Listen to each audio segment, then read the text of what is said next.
सबसे ज़्यादा इंपॉर्टेंट है। अगर हम वो वाला कॉन्सेप्ट नहीं करते then we shall failed badly. हम बहुत गंदे तरीके से फेल होंगे किसी भी डिजिटल मार्केटिंग के कॉन्सेप्ट के अंदर। वो क्यों फेल होंगे? क्योंकि जब भी आप किसी बाहर की कंट्री के साथ कोई कांटेक्ट करने की कोशिश करोगे तो उन्होंने सबसे पहले दो चीज़ें पूछनी है, प्रैग्मैटिक मार्केटिंग क्या होती है और गेमिफिकेशन क्या होती है। प्रैग्मैटिक मार्केटिंग का तो नाम आप अभी सुन रहे होगे और गेमिफिकेशन का भी। डिजिटल मार्केटिंग सिर्फ ये नहीं है जो हम यहाँ पे एड्स वगैरह चला देते हैं। आपके पास क्लाइंट तब आएगा जब आपको इन दोनों चीज़ों का भी आइडिया होगा, क्योंकि आपने अपना कॉन्सेप्ट थोड़ा सा हट के बताना है। डिजिटल मार्केटिंग में जो प्रैग्मैटिक मार्केटिंग और जो गेमिफिकेशन है वो इम्पैक्ट को क्रिएट करता है। गेमिफिकेशन जैसे आप यूट्यूबर हो, ठीक है, आपके पास कोई एक ऐसी यूट्यूब है या आपके पास कोई ऐसा कॉन्सेप्ट है जो आपको लगता है कि होना चाहिए, उसके ऊपर एक कैप्चर ऑडियंस कैप्चर कर लो। अब वो कैप्चर ऑडियंस मेरा ख्याल आपको इजीली पता है कि कौन सी ऑडियो किस तरह उसको टैग किया जाएगा या उसको अटैच किया जाएगा कि वो आपके पास ऑडियंस आ जाएगी। उसके बाद उसका इम्पैक्ट कैसे क्रिएट करना है वो गेमिफिकेशन का काम होता है। फिर प्रैग्मैटिक मार्केटिंग के अंदर हम छोटे छोटे चीज़ों को टारगेट करते हैं। मैं अभी सारी चीज़ें ना आज हम इसको इम्प्लीमेंट भी करेंगे और पहले डिस्कस कर लेंगे कि है क्या, और इसके बाद फिर इसकी इम्प्लीमेंटेशन स्टार्ट कर देंगे, क्योंकि इसको इम्प्लीमेंट करना is one of the best part. के पाकिस्तान में प्रैग्मैटिक मार्केटिंग के ऊपर सिर्फ एक बंदा काम कर रहा और वो स्पेशली यूएसए से ट्रेन होके आया। गेमिफिकेशन पे सिर्फ एक बंदा काम कर रहा है, वो पाकिस्तानी नहीं है, वो भी उन्होंने हायर किया हुआ वर्चुअली, वो भी इंडियन है। और those companies contact with me 2 days before, तो मैंने कहा मैं एक टीम तैयार करके फिर आपको दे देता हूँ। प्रैग्मैटिक मार्केटिंग के बंदे की जो एक दिन की जो सैलरी होती है वो $500 से लेके $600 तक है, 1 डे की सैलरी प्रैग्मैटिक मार्केटिंग वाले बंदे की। और गेमिफिकेशन वाले की 300 से लेके 400 तक पर डे सैलरी है। क्योंकि पाकिस्तान में सिर्फ एक बंदा प्रैग्मैटिक मार्केटिंग कर रहा है। उसके इस मार्केटिंग का पता किसको है? कहानी तो ये है कि गेमिफिकेशन और प्रैग्मैटिक मार्केटिंग का किसको पता है? नाम तो भी आपने सुने हैं। नहीं, जो इस फील्ड में पुराने हैं उनको भी नहीं पता। आप किसी से भी पूछ लो, like I asked a question to the biggest digital market content creator, Usman Chughtai का पता, ई कॉमर्स वाला, ठीक है, उससे पूछा, साकिब अजहर से पूछा जो एनेबलर्स का सीईओ है, उसको ये पता है कि प्रैग्मैटिक मार्केटिंग होती ज़रूर है, करते कैसे हैं, he never had an idea. उन्होंने अपने जो मार्केटिंग इंचार्ज है, मार्केटिंग डायरेक्टर मदिया से मुझे कांटेक्ट करवाया। मदिया वाज लाइक कि इसका मैंने इंटरनेट पे भी पढ़ा लेकिन मुझे समझ नहीं है कि कैसे करेंगे। और गेमिफिकेशन का कॉन्सेप्ट ही नहीं पता।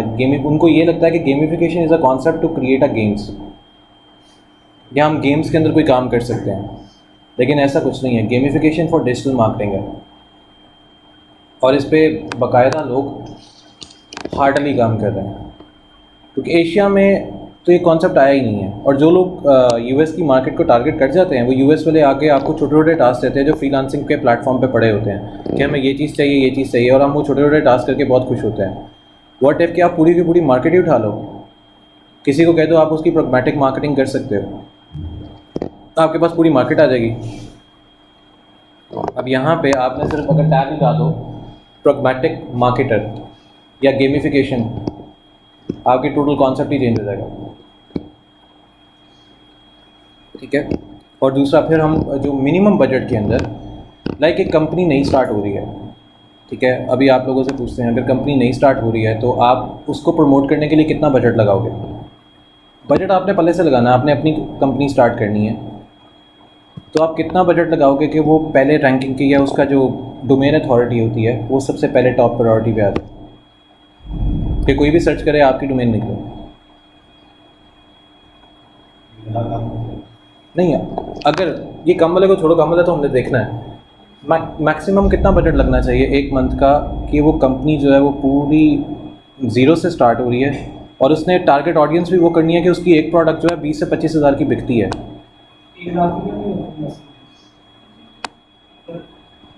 Per month. सर हम उसकी मार्केटिंग कर रहे हैं 10 हज़ार में और उसको 90 के करीब डेली की ऑडियंस आ रही है, और 90 में से उसके 2 लोग उसकी प्रोडक्ट परचेज़ कर लेते हैं। सिर्फ 15,000 की मंथ की मार्केटिंग है और उसकी प्रोडक्ट बिक रही है।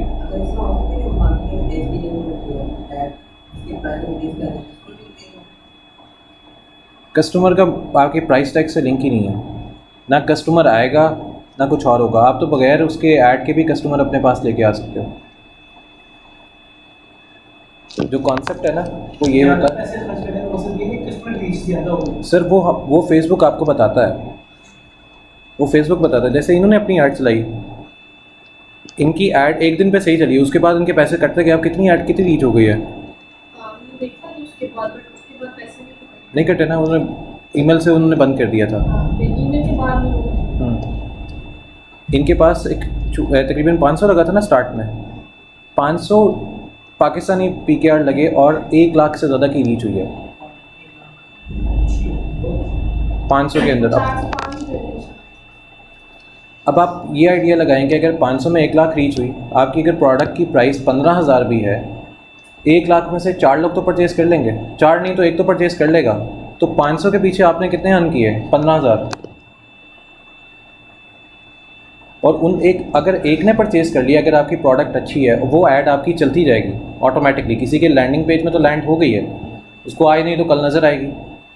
अब जब वो ऐड उसको नज़र आएगी, वो भी अगर परचेज़ कर लेता, तो आपने तो ऐड चलाई 500 की और आपने अर्न कर लिया उसे 30,000, तो आपकी तो ऑटोमेटिकली प्रोडक्ट आगे चलेगी।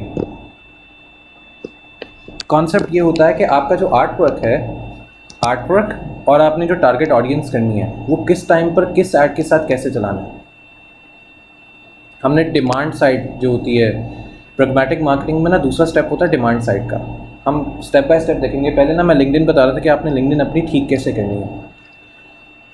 अच्छा, पहले यहाँ पे जो आप कि जो आपने कभी भी यहाँ पे स्टूडेंट नहीं लिखना। यहाँ पे आप नहीं लिखेंगे कि आप स्टूडेंट हैं, यहाँ पे आपने लिखना है कि आपका बाय प्रोफेशन यहाँ पे क्या है। आप यूट्यूबर कर दो, कंटेंट क्रिएटर कर दो। और दूसरा, आपने कनेक्ट फिर उन्हीं के साथ करना है। आपने कनेक्शन अपने उन्हीं के साथ इंक्रीज़ करने हैं जो सेम आपकी नीश में होंगे। यूट्यूबर्स होंगे, डिजिटल क्रिएटर होंगे, या कोई भी ऐसा बंदा। आप सपोज करते हो कि जैसे आप कहते हो कि मैं सॉफ्टवेयर डेवलपर हूँ, सॉफ्टवेयर डेवलपर के साथ साथ मैं डिजिटल मार्केटिंग भी कर रहा हूँ, तो आप यहाँ पे दोनों चीज़ें लगा दो, सॉफ्टवेयर इंजीनियर या सॉफ्टवेयर डेवलपर / डिजिटल क्रिएटर। क्योंकि और कनेक्ट भी आपने फिर उसी तरह के लोगों को करना, चाहे वो CEO है, चाहे वो CTO है, चाहे वो किसी कंपनी का ऑनर है या फाउंडर है या जो भी है। आपने अपनी नीश से नहीं हटना। अपनी नीश से हटोगे, आपके कनेक्शन ब्रेक हो जाएंगे। जिस दिन आपके कनेक्शन ब्रेक हुए, लिंक्डइन आपकी प्रोफाइल को रैंक नहीं करेगा, लिंक्डइन छोड़ देगा आपकी प्रोफाइल को। क्योंकि लिंक्डइन को अब कंसीडर ये किया जाता है कि ये एक और फेसबुक बन चुकी है, इस पर फ्रेंडशिप्स हो रही हैं, ये हो रहा है, वो हो रहा है, लेकिन इसके ऊपर अच्छे खासे बड़े प्रोजेक्ट्स मिल रहे हैं इसी लिंक्डइन के ऊपर। अब जैसे मुझे रात को एक ऑफ़र आई, she is from Canada, she said कि I am willing to hire you for my company. और उसने मुझे एक ऑफ़र दी कि पाकिस्तानी, मेरे ख्याल में वो साल के करीबन 2-2.5 करोड़ बन जाता है, जो उसने डॉलर्स में ऑफ़र दी। लेकिन मैंने उसको ये कहा कि why not we work jointly, हमने ज्वाइंट वेंचर करके हम वो सेम काम भी कर सकते हैं, रैदर कि मैं अपनी कंपनी छोड़ के वहाँ पे आऊँ। तो उसने कहा कि let me ask their CEOs और व्हाटएवर दे आर। तो यहाँ से आपको अच्छा खासा बिजनेस मिलता है, लेकिन आपकी जो प्रोफाइल की जो सेटिंग्स हैं, इनको आपने सेट रखना है। सेकंड, अब शाहजेब की यहाँ पे ना अबाउट अस नहीं लिखा हुआ। अब यहाँ पे इसको कंप्लीट करना है, इसका आपने अबाउट अस लिखना है। अबाउट अस में अपने बारे में लिखना है कि आप खुद से क्या हो, ठीक है। एज अ यूट्यूबर आपको क्या लगता है कि मार्केट क्या होनी चाहिए, कैसे होनी चाहिए, और आप यूट्यूब को कैसे यूज़ करते हो, दैट इज़ अबाउट यू। नहीं, या ये नहीं होना चाहिए कि वो जैसे लोग लिखते हैं माई सेल्फ के वो पूरा ऐसे लोगों ने लिखे होते हैं, लोगों ने पूरे ऐसे लिखे होते हैं, और ये कह के कि जी मैं ये भी कर सकता हूँ, मैं मेरी हॉबी ये है, वो फलां है, ऐसे वैसे, वो चीज़ आपको डिस्ट्रॉय करेगी। अब जैसे यहाँ पर एक फ़ीमेल है, नम्रा, आई गेस,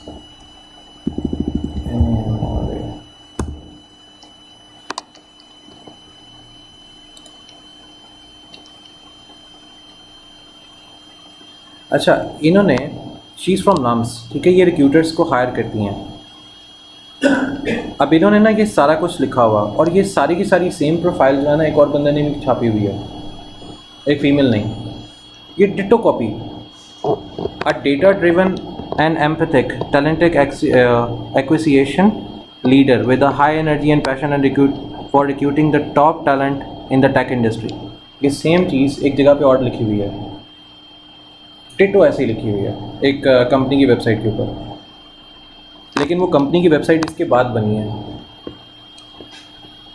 सो ये भी एक चीज़ होती है कि लोगों ने अबाउट के अंदर अपने बारे में कुछ नहीं लिखा होता। अब यहाँ पे सिर्फ इतना सा लिखा हुआ है, या core areas and expertise including ये लिखा हुआ है। आपने वो सिर्फ लिखना है जिसको आप इजीली टैकल कर सको या हैंडल कर सको, क्योंकि बाद में आपको क्रिटिसाइज़ किसी ने किया ना, तो वो लिंक्डइन पे कोई क्रिटिसाइज़ कर गया ना, तो आपके लिए दोबारा यहाँ से क्लाइंट्स के ऊपर लेके आना अपने आप को बहुत मुश्किल हो जाएगा। She has a follower over like 1 lakh plus थे। एक दफ़ा क्रिटिसाइज़म स्टार्ट हुआ लिंक्डइन के ऊपर, सारा कुछ ब्रेक हो गया। सो क्रिटिसिज्म अपने पे किसी साइड पे नहीं आने देना। जो भी आप चीज़ लिखो वो आप ट्राई करो कि आपसे रिलेट ही कर रही हो। फिर एक और सेम है,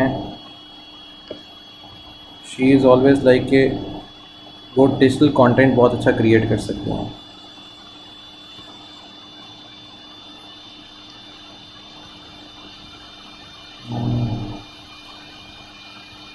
हाँ, अब जैसे ये वाली पिक्चर लगी है ना, अब इस पिक्चर में कुछ फेक है या नहीं है? ये पिक्चर्स को एडिट किया गया है, लेकिन एडिट इतने तरीके से किया है कि no one can easily understand कि ये एडिट कैसे हुई है। नहीं पता ये एडिट कैसे हुई है। Look at the pictures. पूरा स्विच है ना, लास्ट वन को ऑफ कर दो। ये पिक्चर एडिट कैसे हुई है? सर टाई के अलावा अगर प्रेसिडेंट और ये बंदा अगर सामने देख रहे हैं, that why he is looking at somewhere else, और उसको स्टार्टअप पाकिस्तान ने पब्लिश भी कर दिया। मैंने खैर फात को कहा कि यार ये सही एडिट हुई है। आपने ये कोई ऐसी मिस्टेक्स, अब जैसे ये लोग शेयर कर रहे हैं ना अपनी प्रोफाइल्स पे किसी और का डेटा, कुछ ये कर रहे हैं कुछ वो कर रहे हैं, ये भी आपने डेटा शेयर नहीं करना। इससे भी एक नुकसान ये होगा, आपकी लिंक्डइन की प्रोफाइल डी रैंक हो जाएगी, और हो सकता है कि आपकी लिंक्डइन की प्रोफाइल को बंद कर दिया जाए। हमेशा एक चीज़ का याद रखना है कि लिंक्डइन की प्रोफाइल पे आपने, अब जैसे ये रेहान अल्लाह वाला, इनकी काफ़ी दफ़ा प्रोफाइल सारी बंद हो चुकी होती हैं। अब जैसे एक गलती लोग और करते हैं वो ये है,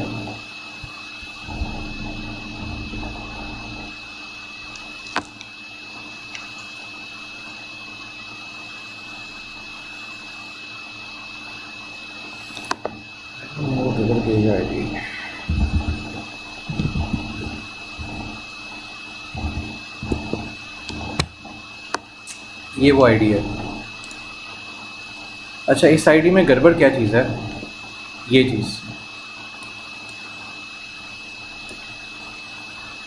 द बिगेस्ट मिस्टेक अगेन, क्योंकि लोग आपको बुला ज़रूर लेंगे लेकिन उसके बाद साथ ही आपको वापस भी भेज देंगे, क्योंकि यहाँ पे जो चीज़ मेंशन की गई है, और साथ दूसरा यूनिवर्सिटी ऑफ कैम्ब्रिज, यहाँ से इन फीमेल की सिर्फ एक सर्टिफिकेशन है।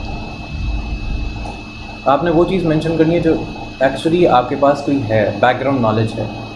She was talking in a seminar for an AI, जैसे ये वाली बात के ऊपर, इस पे creative marketing in a era of AI, ठीक है। She was ask a question कि ये चीज़ ऐसे नहीं ऐसे होती है, what do you think, like chat GPT है, चैट GPT कैसे काम करता है। She was failed to tell कि एक्चुअली चैट GPT कैसे काम कर रहा है। चैट GPT फेल हुआ है, सो आपने वो चीज़ मेंशन करनी है जो एक्चुअली आपके पास है। अब जैसे मैं बताऊँ चैट GPT फेल कैसे हुआ, लेट मी शो यू।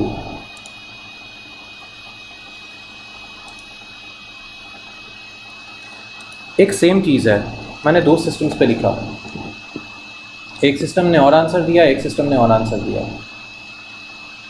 ये चैट GPT है। अभी जैसे यहाँ पर लिखा हुआ यूट्यूब मार्केटिंग, एक सिस्टम पे किया, यहाँ पे इसने क्या आंसर दिया है, और एक और सिस्टम पे किया, वहाँ पे उसने डिफरेंट आंसर किया। सो दोनों आंसर ऑटोमेटिकली डिफरेंट हैं। So whenever you are going to tell any one कि अच्छा ये काम ऐसे करता है या ऐसे करता है, तो वो आपको पीछे पूरा बैकअप नॉलेज होना चाहिए। ChatGPT-4 क्या है, वो कैसे काम करता है, एल्गोरिथम्स कैसे काम करते हैं। So there are lot of things that you need to know, क्योंकि अगर आप हवा में तीर चला दोगे तो कोई भी आपको ईजिली स्क्रैम्बल करके नीचे दे आएगा।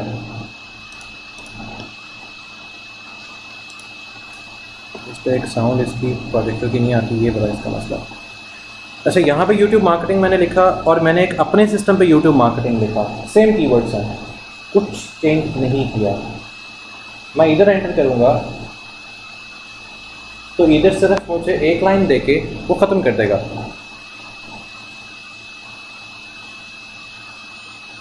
That's it.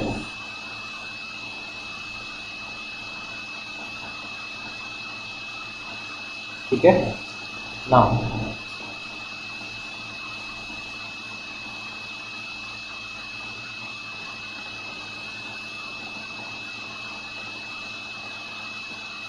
इसने मुझे पूरा कंटेंट जनरेट करके दिया। सो ChatGPT हर एक सिस्टम पे डिफरेंट तरह काम करेगा। आपने अपना कैशेस कैसे यूटिलाइज़ किया हुआ अपनी till the rest of your life, आप अपने ChatGPT एल्गोरिथम्स को कैसे ट्रेन करते हो, कैसे क्या करते हो, ChatGPT एक्चुअली ऐसे काम कर रहा है। ये फॉर कंटेंट क्रिएटर्स नहीं है, ये फेल होता है और बार बार फेल होता है, एक दफ़ा नहीं, मैनी टाइम्स। हर दफ़ा आपको नया आंसर मिलेगा, हर दफ़ा it will create a new market. तो जो कंटेंट क्रिएटर ये सोच रहे थे कि जी हम इजीली अपना कंटेंट क्रिएट करके आगे जा सकते हैं इससे, ChatGPT से, या जो ChatGPT पे लोगों ने कोर्सेज निकाले हैं, ये सबसे बड़ा एक था। जब मैंने अपनी YouTube पे अपलोड किया तो लोगों ने इसका भी रिप्लाई मुझे दिया, तो मैंने कहा आप खुद सर्च करके देख लो। जब when they search they show the video, same act हुआ। डिफरेंट लैपटॉप्स पे डिफरेंट आंसर्स, कईयों पे उसने आंसर ही नहीं दिया। अब इसी चीज़ को एक और चीज़ में इंट्रोड्यूस हुआ, लेकिन फैक्ट ये है कि इनका फ़ायदा तब है जब आप इसको अच्छे तरीके से यूटिलाइज़ कर सकते हैं, अदरवाइज़ इसका कोई फ़ायदा नहीं है। अब जैसे ये है, ये एक टूल है ChatGPT से भी ज़्यादा पावरफुल। ChatGPT-4, क्लेड प्लस और सेवेज, ये एक और टूल है जिसके अंदर ये सारे लोग काम करते हैं इकट्ठे। लेकिन पॉइंट ये है कि इसके काम करने का, या जो बाकी सारे इस पे जो चैनल्स चल रहे होते हैं, हमने अपना कंटेंट कैसे क्रिएट करना है, ये सारी वही कहानी है। क्योंकि जो प्रैग्मैटिक मार्केटिंग है उसको मिला के ये ChatGPT बना है, कहानी है पीछे। प्रैग्मैटिक मार्केटिंग जो हम अपने कंटेंट के साथ करते हैं उसको मिला के ये सारे ChatGPTs वगैरह बने हैं, क्योंकि और कोई कहानी नहीं है। ये है Sage, ChatGPT-4, Claude plus, Claude, ChatGPT और ड्रैगन। ये सारे AI टूल्स हैं जो फ्री ऑफ कॉस्ट आप यूज़ कर सकते हैं, लेकिन इसका फ़ायदा हमें तब होगा जब हम इसको ठीक तरीके से यूटिलाइज़ कर सकते हों। एनीवेज वापस आते हैं उस पर ही, और अब आते हैं परफॉर्मेंस मार्केटिंग क्या होती है। हमने जो अपनी एड्स वगैरह लगाई हैं, जो हमने एड्स चलाने की कोशिश की थी। अच्छा, दूसरा मैं एड्स के लिए ये कह रहा था कि कल के दिन में ना आप लोग एटलीस्ट अपने जो कार्ड्स वगैरह हैं उनमें 500 रुपया रख के लेके आइएगा। कल हम यहाँ पे ऐड वगैरह चलाएंगे, 500 ज़्यादा नहीं रखना।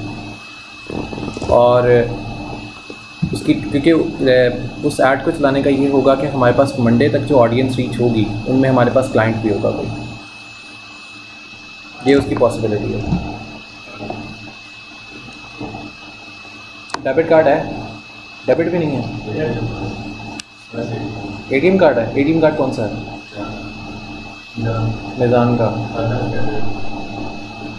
नहीं, मिज़ान का बैंक है ना, मिज़ान बैंक का कौन सा वाला, यूनियन पे तो नहीं है ना। फिर हम ऐड चला देंगे, कोई टेंशन नहीं करें। सर क्रेडिट कार्ड पे एक रोला है, क्रेडिट कार्ड से कितने पैसे जाते हैं ये पता कोई नहीं है।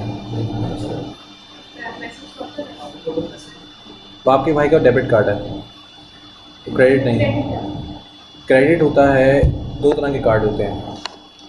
एक क्रेडिट कार्ड का मतलब होता है कि जिसमें ऑलरेडी अमाउंट बैंक ने एक्स्ट्रा रखी होती है, उसको क्रेडिट कहते हैं। एक होता है डेबिट कार्ड, जिसमें जितनी अमाउंट होती है उतनी ही चलती है। क्योंकि अगर जैसे मैं कोई क्रेडिट कार्ड परचेज़ करता हूँ, बैंक ने एक लिमिट दी होती है। जैसे सर अगर आपके पास क्रेडिट कार्ड है तो बैंक ने आपको 2-2.5 लाख की लिमिट एक्स्ट्रा दी होगी, वो पहले से ही आपके अकाउंट में होते हैं। वो सिर्फ एक्टिवेट तब होता है जब आपका बैलेंस ज़ीरो होने लगता है, वहाँ से आपका क्रेडिट एक्टिवेट हो जाता है। क्योंकि जिस दिन आप उस दिन ऐड चला रहे थे तो वो क्रेडिट कार्ड से, उससे डेबिट कार्ड से चल रही थी, क्रेडिट नहीं था। क्योंकि क्रेडिट होता तो उसने ऐड रोकनी नहीं थी। वो क्रेडिट पे ऐड नहीं रोकेगा, वो क्रेडिट ले जाएगा सारा, क्योंकि आपकी एक ईमेल से उसने रोक दिया ऐड। क्योंकि अगर वो क्रेडिट कार्ड होता, उसने 420 और 433 जितने लगे हुए थे उसने काट लेने थे। क्रेडिट कार्ड का ये नुकसान होता। डेबिट कार्ड का ये फ़ायदा होता है कि आप 500 रुपया रखें, उसी पे चलाएं, ख़त्म कहानी।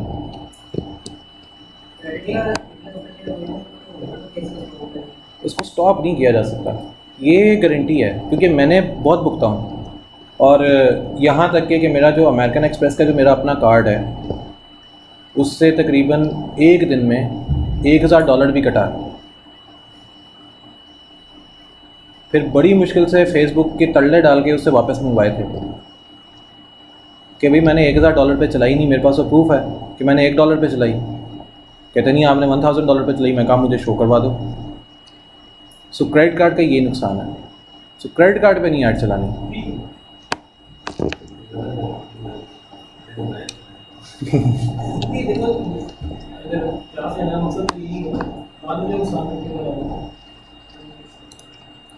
अच्छा सर, अब जो हम, क्योंकि ना अब इस पेज को ग्रो, अब सबके पेजेस पे 0 फॉलोअर्स होंगे, राइट? किसी के पेज पे कोई फॉलोअर इंक्रीज़ नहीं हुए हुए। अब हमने करने हैं फॉलोअर्स इंक्रीज़, लाइक, और इन पेजेस के ऊपर रिव्यूज़ लेके आने हैं। 3 चीज़ें अब हमने इस पेज के साथ करनी है, ठीक है? इसी वजह से कल एक ऐड चलानी है, और दूसरा ऐड को ऑप्टिमाइज़ करने का तरीका हम सिर्फ देख लेंगे कि ऐड ऑप्टिमाइज़ कैसे करनी है, और अपनी टारगेट ऑडियंस को कैसे बताना है कि आप उनके लिए बेस्ट हो in market. So we are going in again. आपके सबके पेजेस की हेल्थ गुड होनी चाहिए। ये हेल्थ तो नहीं बिगड़ी हुई, बस ये देख लेना आप लोग। क्योंकि अब आपने जो टारगेट ऑडियंस चलानी है, आपने सबसे पहले चीज़ करनी है अपना एडिट बायो करना है। यहाँ पे now it's time to make things workable. यहाँ पे आपने ChatGPT ऑन करना है। अब आपका पेज बनने लगा है कंप्लीट। अब आपका ChatGPT ऑन होगा। ChatGPT जहाँ से हमने कंटेंट लिखना है। अब जैसे मैं यहाँ पे लिखता हूँ डिजिटल मार्केटिंग सर्विसेज,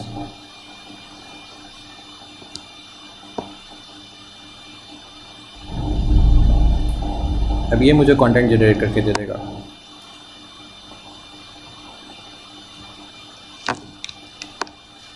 ठीक हो गया। यहाँ से मैं इस कंटेंट को कॉपी करूँगा एज इट इज़ और अपने यहाँ पे पेस्ट कर दूँगा। इससे पहले अच्छा, यहाँ पे सिर्फ 85 करैक्टर्स मुझे उसने देने हैं, तो मुझे यहाँ से आई हैव चूज़ वाइजली कि मैं जो यहाँ से क्या चीज़ चूज़ करनी है। सो मैं यहाँ से सिर्फ इतना सा चूज़ करूँगा जिस पे मुझे प्रमोट डिजिटल चैनल्स, यहाँ तक।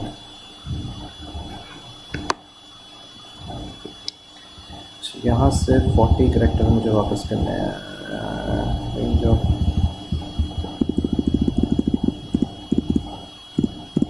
स्ट्रैटेजीज।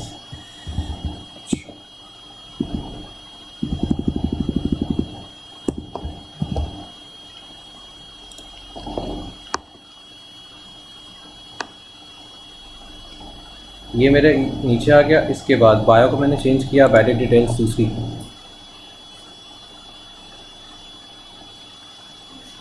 अब मुझे यहाँ पे अपना कॉन्टैक्ट नंबर चेंज करना है। अब वो वाला कॉन्टैक्ट नंबर डालना है जिसको मैं मार्केटिंग के लिए यूज़ करना चाह रहा हूँ। जैसे 32173888697 मस्ट प्रोवाइड द टेलीफोन। ठीक है,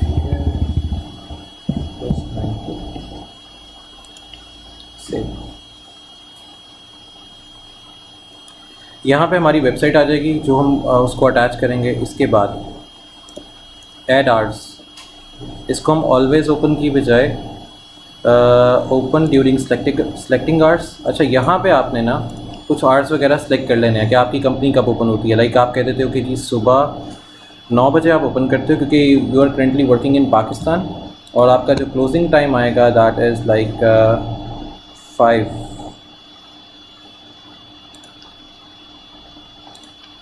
इसको आप यहाँ पे कर दो। ट्यूसडे का आपने टाइम ऑलमोस्ट ये रखना है।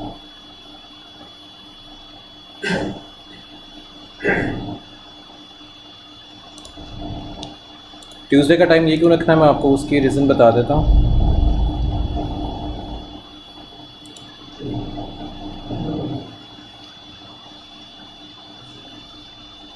इधर आपकी कंपनी 5 बजे बंद हो जाएगी, 5:30। अच्छा, ट्यूसडे का टाइम 24 आवर्स का इस वजह से रखना है क्योंकि जब कंपनीज जो बाहर के मुल्क में होंगी वो आपसे कांटेक्ट या तो ट्यूसडे को करेंगी या वेडनेसडे को करेंगी। मंडे को वो अपनी स्ट्रैटेजीज़ को चेंज करती हैं और वो ट्यूसडे या वेडनेसडे को करेंगी। तो ट्यूसडे वेडनेसडे को आपको रात देर तक अपने फेसबुक के पेजेस को देखना पड़ेगा। थर्सडे उनका क्लोजिंग टाइम होता है मोस्टली कंपनीज़ का, या मोस्टली जो बाहर के लोग होते हैं उनके क्लोजिंग टाइम स्टार्ट होते हैं। तो आपने अपना टाइम रखना है सुबह 8 बजे से लेके शाम 4 बजे तक का, 16 यहाँ तक। फ्राइडे अगेन रात 12 बजे से लेके अगेन रात 12:15 तक। सैटरडे उनका ऑफ होता है, तो आपने यहाँ पे सैटरडे एंड संडे का कोई टाइम लिखना ही नहीं है। Saturday and Sunday total of होता है। रूल्स के अकॉर्डिंग अगर आप चलेंगे तो आपके पास बिजनेस आएगा, क्योंकि सैटरडे संडे वो आपसे कांटेक्ट ज़रूर करेंगे, क्योंकि जो कंपनीज होती हैं बाहर उनके लेबर लॉ के अकॉर्डिंग आपको अपने पेजेस को सेट वेट करना होता है। अच्छा, इसके बाद हमने ये अपने आर्ट्स वगैरह सेट कर लिए। आपके सोशल लिंक में आपके पास यहाँ पे पहले आएगा जो आपका लिंक्डइन का बना हुआ है, आपकी लिंक्डइन की प्रोफाइल। आपकी जो भी लिंक्डइन की प्रोफाइल बनी होती है, अब आपने अपनी प्रोफाइल का लिंक जो है वो यहाँ पे दे देना है, क्योंकि ये एक जब आपके पास कोई मार्केट से कोई बंदा लैंड करेगा वो आपके पेज की वर्थ चेक करेगा, क्योंकि हमने पेज के ऊपर लाइक्स वगैरह लेके आने हैं, लाइक्स और फॉलोअर्स इंक्रीज़ करवाने हैं विदाउट हैविंग एनी वन। अब जैसे इसको मैंने यहाँ पे किया और यहाँ से इसको कॉपी करके बस मैं यहाँ पे पेस्ट कर दूँगा। ये मेरा लिंक्डइन का आ गया। Add another social link. अब यहाँ से आप किसको ऐड करते हो? अगर आपका ट्विटर है ठीक है, स्नैपचैट है, व्हाट्सएप है, Kik, Tumblr, ask me, cloud, Spotify, Skype, ये जो बाकी सारे गिटहब, ऑसलेस, ये सारे आपने यहाँ पर अगर ऐड, अब जैसे इंस्टाग्राम को भी आज हम क्रिएट करते हैं तो इंस्टाग्राम का भी ऐड हो जाएगा। इसके बाद ऐड वाईफाई नेम। ये वाईफाई का नेम, वाईफाई है क्या? ये जो फेसबुक वाईफाई है ये आपको फैसिलिटी प्रोवाइड करता है कि आपके आसपास कोई बंदा डिजिटल मार्केटिंग की सर्विसेज सेलेक्ट करना चाह रहा है या ढूंढ रहा है। सपोज़ करें कि आप एक अच्छे खासे रश वाले एरिया में और वहाँ पे कोई बंदा बैठा ढूंढ रहा है कि someone with the digital marketing expert, तो फेसबुक वाईफाई हेल्प करेगा, आपकी आवाज़ ऑटोमेटिकली उस तक पहुँच जाएगी कि मैं आपको काम ये करके दे सकता हूँ। जैसे सपोज़ करें कि क्योंकि ये एक वीक के अंदर एक्टिवेट हो जाता है, ये करता कैसे काम है। सपोज़ करो कि मैं ढूंढ रहा हूँ कि मुझे कोई अच्छा यूट्यूबर चाहिए, शाहज़ेब कहीं पे बाहर से गुजर रहा है, ठीक है। मैं जैसे ही सर्च करूँगा शाहज़ेब के पास ऑटोमेटिकली साइट पे मैसेज लैंड करेगा कि someone is searching for a YouTuber. तो आप उसको कांटेक्ट कर सकते हो या मुझे शाहज़ेब की प्रोफाइल साइट पर नज़र आ जाएगी मेरे अपने कॉन्टैक्ट लिस्ट के अंदर। साइट पर जो आता नहीं है सजेशन समथिंग लाइक, ये उसका ये फ़ायदा होता है। और इसका नाम आपने अपना इससे रखना है जो आपकी पेज का नाम है, डिजिटल थिंक एसेंसी sense. Free wifi with purchase, paid wifi, my page doesn't offer a wifi, तो आपने इसको फ्री वाईफाई कर देना है, सेव कर लें। इससे फ़ायदा आपको ये होगा कि someone is reaching out you automatically. आप लोग अगर वैसे ही घूम रहे हो और आप फेसबुक यूज़ कर रहे हो और किसी को कोई चीज़ वो रिक्वायर्ड है, इंटरनेट पे सर्च कर रहा है, गूगल पे कर रहा है, फेसबुक पे कर रहा है, तो ऑटोमेटिकली आपकी जो साइट पर सजेशंस उसको आ रही होंगी। इसका फ़ायदा ये होगा। इसके बाद प्राइस रेंज, यहाँ पे आपने आके एक्सपेंसिव को सिलेक्ट करना और इसको सेव कर लेना, क्योंकि कोई भी बंदा मॉडरेटर्स के साथ काम नहीं करेगा। मॉडरेटर वो होते हैं जो हार्डली कुछ 100 के अंदर ईजिली काम करके देते हैं। एक्सपेंसिव का मतलब है कि थाउजेंड्स में आप ईजिली उसको काम करके दोगे। इसके बाद आपकी सर्विसेज क्या हैं, आप क्या क्या चीज़ प्रोवाइड कर सकते हो। अच्छा, इनमें से आपकी सर्विसेज आपको अगर लग रहा है तो ठीक है, अदरवाइज़ आपने सिंपल इतना सा करना है, इन स्टोर शॉपिंग, इन स्टोर कलेक्शन, ये सिर्फ 2 चीज़ें। क्योंकि आपकी actually digital marketing service provider हैं आप लोग। तो इन स्टोर शॉपिंग क्या आपकी वेबसाइट है, और इन स्टोर कलेक्शन के आपके पास डिफरेंट तरह की कोई कलेक्शंस पड़ी होंगी। इसको यहाँ से कर लेंगे सेव। इसके बाद है कि जेंडर की कहानी, यहाँ से आपने इसको मेल कर देना है, फीमेल नहीं करना, किसी ने भी नहीं। उसकी एक मेजर रीज़न, अगर आप फीमेल यहाँ पे करते हैं तो आपको अजीबोगरीब और उल्टे सीधे मैसेजेस ही आएंगे, आपको कभी कोई ठीक से मैसेज नहीं आएगा। और ऐसे ये वो कोई पाकिस्तानी मैसेज नहीं करेगा ना कोई ऐसा, ये अजीबोगरीब एड्स के मैसेज आना शुरू हो जाएंगे कि हमारी ये चीज़ है उसको आप सेल करवा दें, हमारी ये चीज़ आप उसको सेल करवा दें, हमारी ये चीज़ आप उसको सेल करवा दें, और वो प्रोडक्ट्स अजीबोगरीब होती हैं। खैर, आपने शॉन माई टाइमलाइन नहीं करना, ठीक है। इसको यहाँ से आपने सिर्फ सेव कर देना है, ठीक हो गया। इसके बाद ये सेटिंग्स करने के बाद आपने आना है लीगल प्राइवेसी इंफॉर्मेशन के ऊपर। अच्छा, लीगल प्राइवेसी पॉलिसी लिंक, आपकी जो वेबसाइट होगी वो आपने यहाँ पे ऐड कर देनी है, उसकी एक लीगल पॉलिसी हम बना के यहाँ पे रख देंगे, अभी बल्कि वो रख ही देते हैं। इसके बाद वर्क और एजुकेशन, वर्क प्लेस आपकी कंपनी कौन सी है, आपने जो अपना ये डिजिटल सेंस बनाया है आपने इसी को एज अ कंपनी बता देना है, DIGITL डिजिटल सेंस, क्योंकि ये आपकी कंपनी एक वीक से ज़्यादा के टाइम पे इसी वजह से ये फेसबुक के ऊपर रजिस्टर्ड हो जाती है एज अ कंपनी। आप इसको करोगे पोजीशन, अब पोजीशन आप क्या हो, चीफ एग्जीक्यूटिव ऑफिसर हैं या आप CTO हो, तो यहाँ पे आप मेंशन कर दें city and town, Lahore Pakistan, या बाहर का भी दे सकते हो। ये डिस्क्रिप्शन है, इस डिस्क्रिप्शन में अगर ये चीज़ पूरी आती है तो आप ये चीज़ ऐड कर दो।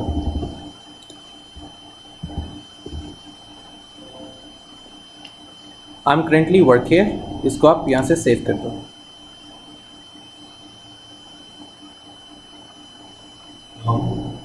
किस चीज़ का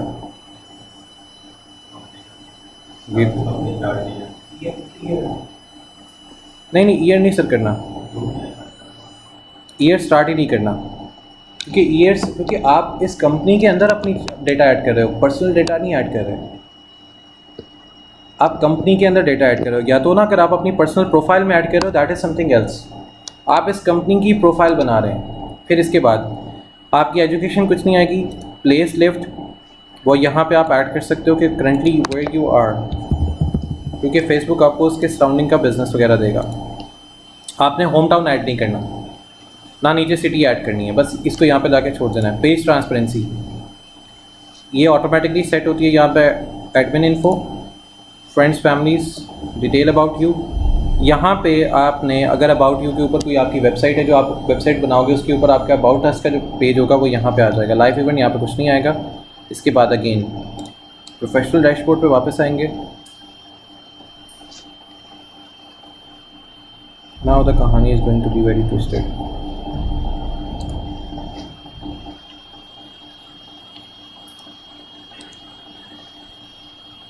आपने यहाँ से आना है योर पेज,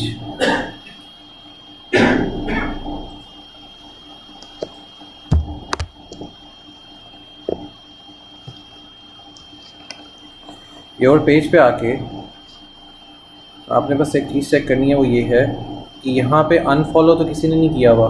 बस एक चीज़ चेक करनी है कि आपको किसी ने कोई अनफॉलो तो नहीं किया। वो क्यों चेक करना है? क्योंकि अगर किसी एक ने भी स्टार्टिंग में आपको अनफॉलो की रिक्वेस्ट कर दिया ना, तो फेसबुक का पेज ग्रो नहीं करता। किसी एक ने भी कर दिया है तो फेसबुक का पेज आपका ग्रो नहीं करेगा। वो आप चाहे जितना मर्जी बजट लगा लें वहीं का वहीं रुक जाएगा। तो जिसने अनफॉलो किया होता है आपके, उसका एक तरीका होता है, अगर खुदा ना खास्ता कोई आपको अनफॉलो कर दे तो आपने क्या करना है, उसकी प्रोफाइल पे जाना है, उसकी प्रोफाइल को वहाँ से जाके ब्लॉक करना है ताकि वो आपके पेज से वहाँ से उड़ी जाए। इसके बाद आपने इसको स्क्रॉल नीचे करना है और स्क्रॉल करने के बाद आपने करना है मॉडरेशन असिस्ट को क्लिक। Let's go. इसके बाद यहाँ पे ना आपने क्राइटेरिया कुछ ऐड करना है, जैसे if one of these criteria are met comment will be auto hidden. यहाँ पे आपने कुछ अल्फाज ऐड कर देने हैं। वो क्या होते हैं? जैसे प्रोफेनिटी इन कमेंट्स। प्रोफेनिटी फ़िल्टर्स ये होते हैं कि अगर कोई खुदा ना खास्ता बीच में कई वर्ड्स यूज़ करता है अजीबो गरीब, अब्यूसिव वर्ड यूज़ करते हैं, ये ऑटोमेटिकली पेज उसको बैन कर देगा। तो मतलब आपके पेज पे बैड रिव्यूज़, बैड कमेंट्स कोई कर ही नहीं सकेगा। आपने प्रोफेनिटी फ़िल्टर को यहाँ पे ऑन कर देना है। इसके बाद आपने एक और चीज़ करनी है, रिपीट ऑफेंडर को आपने टर्न ऑन कर देना है। ये रिपीट ऑफेंडर कौन से होते हैं? बार बार आपके पेज को जो ब्लॉक की रिक्वेस्ट भेज रहा होता है। इसके बाद आपने ना कुछ स्पेसिफिक साइट्स के लिंक अगर ऐड करना चाहते हो, आप लिंक ऐड कर दो कि स्पेसिफिक साइट आपके पास ना पहुंच सकें, या इनका कोई मटेरियल है वो आपके पेज पे ना पेस्ट हो, वो यहाँ पे आप पेस्ट कर सकते हो। स्पेसिफिक साइट्स कुछ भी हो सकती हैं। फिर कीवर्ड्स इन कमेंट्स, आप यहाँ पे कुछ भी कीवर्ड्स मेंशन कर दो, अब्यूसिव कीवर्ड्स जितने होते हैं यहाँ पे आप मेंशन कर दो, तो वो ऑटोमेटिकली यहाँ पे बैन हो जाएंगे। जैसे फेक का होता है या इस तरह के जितने भी कीवर्ड्स होते हैं वो बैन होंगे। आपके पेज पे कोई भी अगर फेक लिखेगा वो टाइप ही नहीं होगा, वो कमेंट होगा ही नहीं। सो ये यहाँ से फेसबुक की ये सेटिंग्स हैं जो मॉडरेट असिस्ट के अंदर आपने आके ऐड कर लेनी है। इसके बाद ये सेटिंग्स ऐड करने के बाद हमने वापस आना है। वापस आने के बाद हमने यहाँ पे ना एक चीज़ देखनी है प्लानर के अंदर। अब हमने जितनी भी पोस्ट वगैरह पोस्ट करनी हैं, आपने ऑटोमेटिकली 5 पोस्ट तो आप लगा रहे होंगे, सही है। अब आपने पोस्ट यहाँ से लगानी है प्लानर से। अब आपने पोस्ट वहाँ से लगानी ही नहीं, जहाँ से आप पोस्ट लगाते हैं वहाँ से आपने पोस्ट नहीं लगानी। अब आपने यहाँ प्लानर से आके पोस्ट ऐड करनी है। आपकी पोस्ट अब यहाँ से ऐड होगी। नहीं, बूस्ट नहीं, बूस्ट आप ऐड मैनेजर से करेंगे। एक्चुअली अब आपकी पोस्ट यहाँ से ऐड हुआ करेगी। आपने डायरेक्ट अपने पेज से जाके पोस्ट ऐड नहीं करनी है, क्योंकि ऑलरेडी अगर आपके पास 25 पोस्ट हो गई हैं या 30 हो गई हैं या इससे ज़्यादा हो गई हैं, अब आपका पेज जो है वो ओल्ड हो चुका हुआ है। फेसबुक को पता है कि ये पेज एक्टिव है, फॉर 2 वीक्स या 3 वीक्स से ये एक्टिव चल रहा है। अब आपने यहाँ से प्लानर से अपनी सारी पोस्ट अपडेट करनी है। आपने डायरेक्ट अपनी पोस्ट अपडेट करनी ही नहीं है। अब आप प्लानर से अपनी पोस्ट कैसे अपडेट करेंगे? जैसे मैं यहाँ से अपनी एक पोस्ट उठा लेता हूँ। I was working on, suppose करें मैंने ये वाली पोस्ट पढ़ के ये वाली एक पोस्ट पिक की।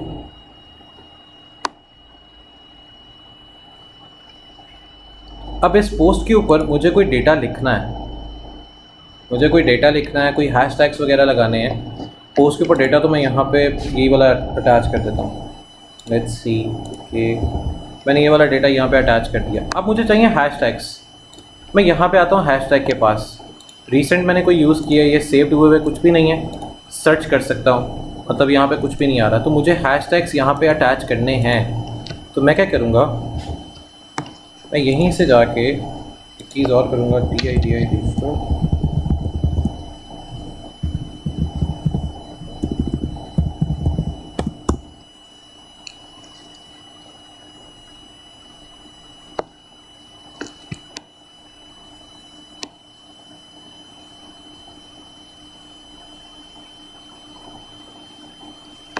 इसने मुझे 10 के करीब एक हैशटैग से दिया, तो मैं इन हैशटैग्स को ऐड कर दूँगा इसी के नीचे एज इट इज़। ऐड करने के बाद मैं यहाँ पे एक चीज़ और अभी ऐड नहीं करनी, ठीक है, पब्लिक, और यहाँ से मैं इसको कर दूँगा पेस्ट, पब्लिश।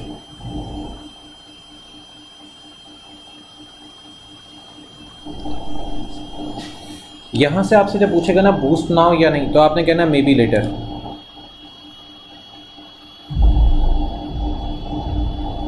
अब आपकी जो भी पोस्ट पेस्ट हुआ करेगी वो यहाँ से होगी।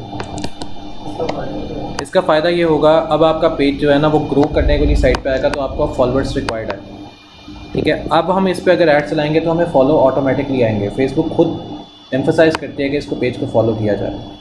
वो जो एक एड्स वगैरह आपके सामने बिला वजह आ जाती है और आप एट द एंड उस ऐड को ओपन कर ही लेते हैं या उस पर क्लिक कर लेते हैं, तो वो क्लिक करने से एक फॉलो इंक्रीज़ हो जाता है। जब आप उस ऐड पे क्लिक करते हो तो पीछे एक फॉरवर्ड इंक्रीज़ हो जाता है उसका। इस प्लानर के ऊपर जाके ये फ़ायदा होता है। अच्छा, इसके बाद यहाँ पे आते हैं क्लिप्स। अब आपके पास तो क्लिप कोई है नहीं, क्लिप अगर नहीं है तो कोई कहानी नहीं है, या वो सॉरी परेशानी नहीं है। आपने सिंपल यहाँ से आना है वापस, प्लानर के ऊपर ही यहाँ पे आता है यूज़ टेम्पलेट। आपने यहाँ से कुछ टेम्पलेट को पिक कर लेना है। हमेशा यहाँ पे आके गड़बड़ करता है।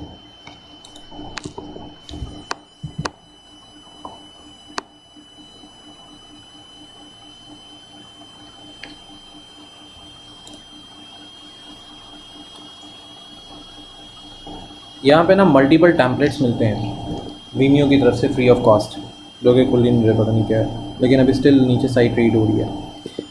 इन टेम्पलेट्स को हम यूटिलाइज़ करते हैं डिफरेंट आर्ट्स बनाने के लिए, डिफरेंट वर्किंग के लिए। अगर ये वाला ना खुले, जैसे अभी ये नहीं खुल रहा, तो आपने कैनवा पे आ जाना है। कैनवा पे आने के बाद आपने एक काम ये करना है यहाँ पे आके क्रिएट आर्ट पे आएंगे तो आपने यहाँ पे इंस्टाग्राम पोस्ट केयर पे आ जाना है।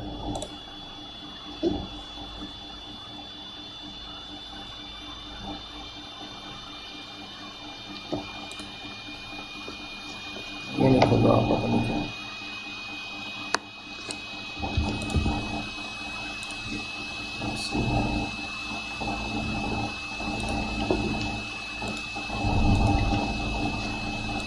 अच्छा, पोस्ट केयर पे आने के बाद आपने यहाँ पे लिखना है डिजिटल मार्केटिंग सर्विसेज।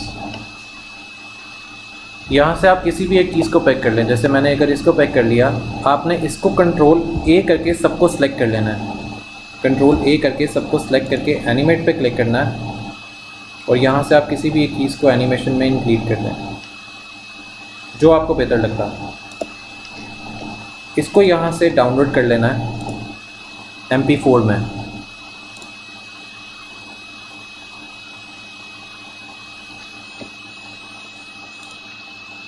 ये टेम्पलेट आ गए, जो मैं टेम्पलेट जिसकी बात कर रहा था। यहाँ पे भी वही सेम चीज़ है जो आप कैनवा पे कर सकते हो, नहीं तो आप यहाँ से भी, आप वीमियो से भी ये टेम्पलेट फ्री ऑफ कॉस्ट ले सकते हो। ये सारे फ्री ऑफ कॉस्ट हैं। आप इनमें अपना कंटेंट ऐड कर सकते हैं। अब जैसे फेसबुक के लिए है पोस्ट, आप इसमें अपना कंटेंट ऐड करें, अपनी वीडियो ऐड करें, जो भी आपको जैसे लगता है आप इजीली इसमें ऐड कर सकते हैं। ये फ्री ऑफ कॉस्ट ये टेम्पलेट होते हैं। अगर वो वहाँ पे काम नहीं कर रहा, then we can easily utilize जो भी हमने बनाया है। यहाँ से आके ना आपने वीडियो ऐड करनी है।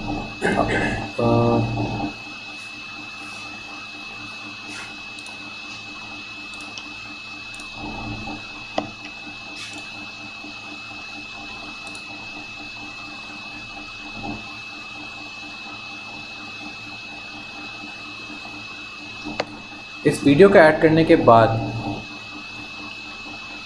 जो चीज़ है वो ये है कि इस वीडियो की यहाँ पर टाइटल डिस्क्रिप्शन, इसमें आपका आ जाएगा DIY digital marketing services. Description में आपने ऐड कुछ नहीं करना। आपके अगर हैशटैग्स हैं वो आपने ये ऐड करना है। अब आपके ये वाले हैशटैग सिर्फ ऐड होंगे, नथिंग एल्स।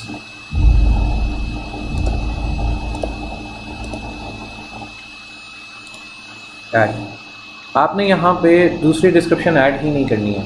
वो जो पूरे पूरे पैराग्राफ्स होते हैं वो आपने ऐड नहीं करना। इसके बाद यहाँ से आप कोई चूज़ कर सकते हो या थंबनेल ले सकते हो। इट्स टोटली योर कॉल, आपने इसको कैसे करना है। इसको यहाँ पे आपने करना ऑप्टिमाइज,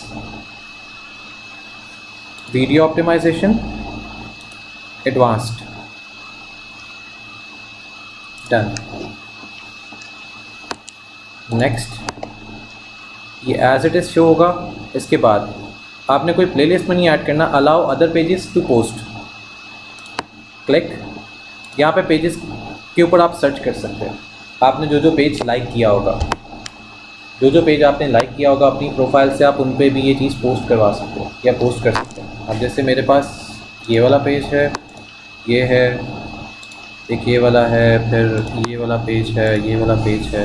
जिसको भी मैंने लाइक किया हुआ है मैं उस पर इनको पेस्ट करवा सकता हूँ। जैसे आप ये बताएं, आपका वीडियो से जो है ना वो रेशियो में, इसके बाद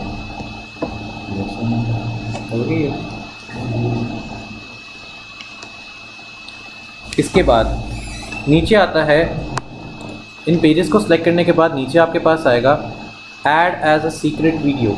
आपने इसको ऐसे ऐड कर देना है। ठीक हो गया। इसके बाद add to the playlist tracking race money. आप अगर रेस मनी करते हो तो आपकी जो वीडियो है वो एनजीओ के लिए होनी चाहिए। जैसे होता है ना कि हमें फंड्स रिक्वायर्ड आएंगे, ऐसा कुछ है, तो वहाँ पे रेस मनी का भी आ सकता है, राइस मनी का भी आ सकता है, क्योंकि फिर लोग आपको ऑटोमेटिकली फंडिंग वाली साइट पर ले आएंगे। ये फेसबुक भी हो सकता है आपको फंड कर दे, लेकिन पॉसिबल कम होता है। इसके बाद आपने इसको शेयर कर देना है। अब आपकी जो एक सिंगल वीडियो है ये ऑप्टिमाइज होके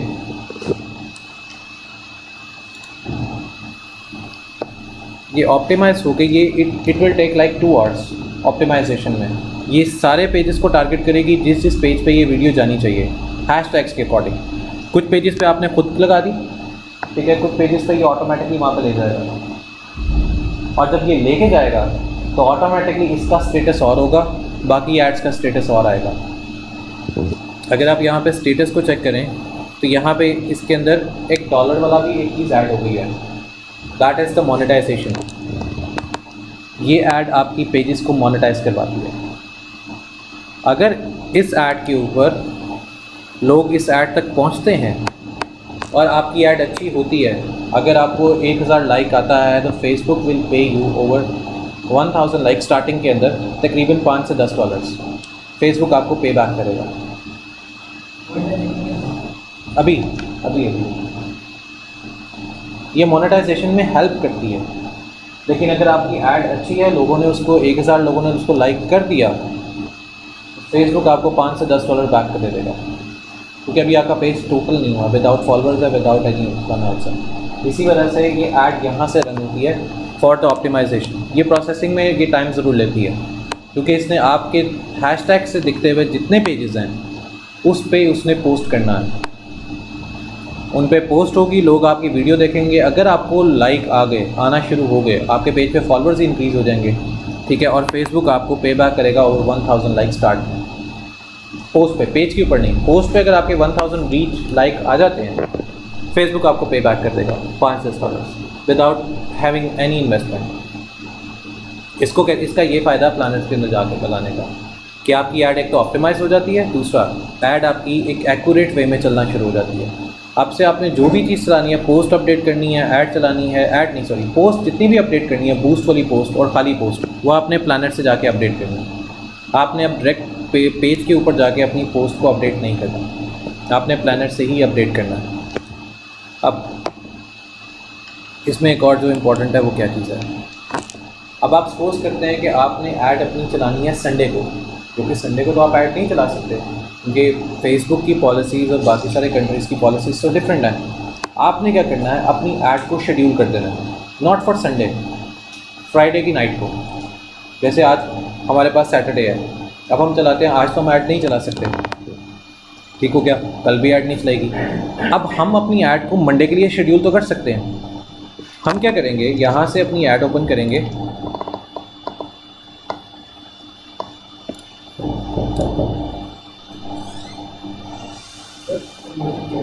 कौन सी, मेरा तो खुद लगा हुआ सिस्टम। अच्छा, यहाँ से आपने अपनी ऐड, अब यहाँ पे आपने सारा पेस्ट वो करना है जो आपके पास ये लिखा हुआ आ रहा था। यहाँ पे ये पेस्ट कर दिया, सॉरी ये नहीं, ये हैशटैग्स हैं, हैशटैग के अलावा जो था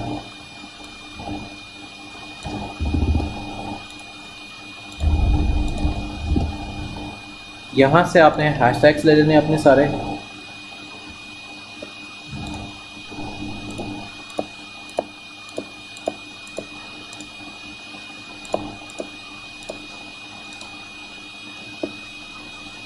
यहाँ से आपने इसको शेड्यूल कर देना है। अब आपने इसको चलाना कब है, अब आप कहते हैं कि आपने इसको मंडे को चलाना है, तो आपने इसको 20th को कितने बजे चलाना है, आपको वो शेड्यूल कर देना है। जिस टाइम पे भी आप इसको चलाना चाह रहे हैं, आप कहते हैं कि आपने इसको रात को चलाना है, आप इसका टाइम यहाँ पे रात का सिलेक्ट कर दें। इट्स टोटली योर कॉल कि आपने कब करना है। इसके बाद इसको शेड्यूल में डाल दें। यहाँ से बूस्ट का आएगा मे बी लेटर, क्योंकि जब ये पब्लिश हो जाएगी उसके बाद आप इसको बूस्ट कर सकते हैं अगर करना पड़े तो। अब ये मंडे की पोस्ट शेड्यूल हो चुकी है, इसने चलना मंडे को है, लेकिन फेसबुक का एल्गोरिथम इसको समझ लेगा आज शाम तक कि अच्छा इसने मंडे को चलना है, इसमें हैशटैग कौन से हैं, तो ऑटोमेटिकली टारगेट ऑडियंस रखेगा आपके लिए। और उस टारगेट ऑडियंस से जब ये ऐड मंडे को रन होगी तो ऑटोमेटिकली सारी वो टारगेट ऑडियंस जो आपने इसमें रखा है हैशटैग के साथ, उन तक ये सबसे पहले ऐड पहुंचेगा, या पोस्ट है या ऐड है वो ऑटोमेटिकली पहुंच जाएगा। ये शेड्यूल का ये फ़ायदा, ये प्लानर के ये फ़ायदे हैं, और ऐड ऑप्टिमाइजेशन यहीं से करनी है। अब आते हैं हम क्रिएट ऐड के ऊपर।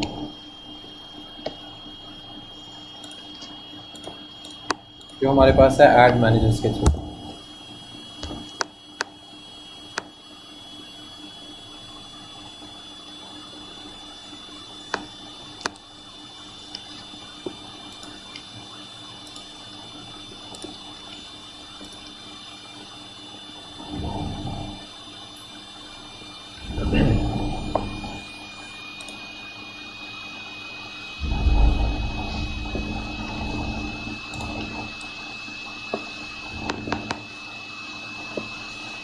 अब जो हमने अपनी ऐड ऑप्टिमाइज़ करनी है, उस ऐड ऑप्टिमाइजेशन में क्या होता है कि हम अपने पेजेस को प्रमोट करना चाह रहे हैं। अब हमने आना है प्रमोट योर पेज के ऊपर। अब आपके पेज पे कोई क्यों आएगा? अब कहानी ये है, आपके पेज पे ऐसा क्या है कि आपके पेज के ऊपर ऑडियंस आएगी। अब यहाँ पे कॉन्सेप्ट स्टार्ट होता है। एक तो आगे ना ये रेंज ऑफ हमने जो लिख दिया, यहाँ पे आपने इसका टाइटल देना है gamification of your digital content, that's the point. या आप इसको प्रोग्मेटिक मार्केटिंग लिख दो, गेमिफिकेशन लिख दो, इट्स टोटली योर कॉल। अब आपने जो पोस्ट बनानी है, पोस्ट पे भी आपने ऐसे कुछ लिखना है, या पोस्ट भी आपकी ऐसी डिज़ाइन होगी। वो कैसे? हम कैनवा पे आते हैं, back to the Canva design.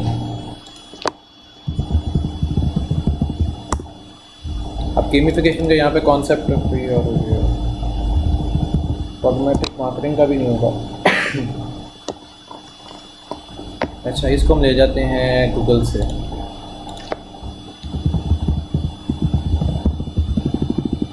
Gamification advertising PNG।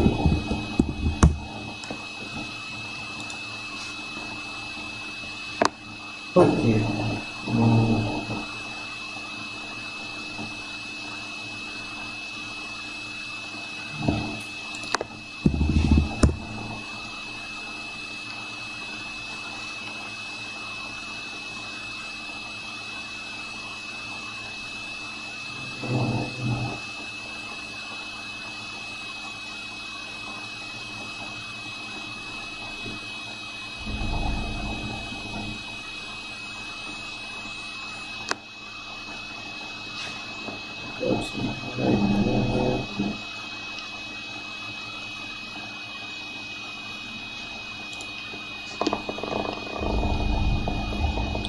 ये वाली हम बआसानी यूज़ कर सकते हैं,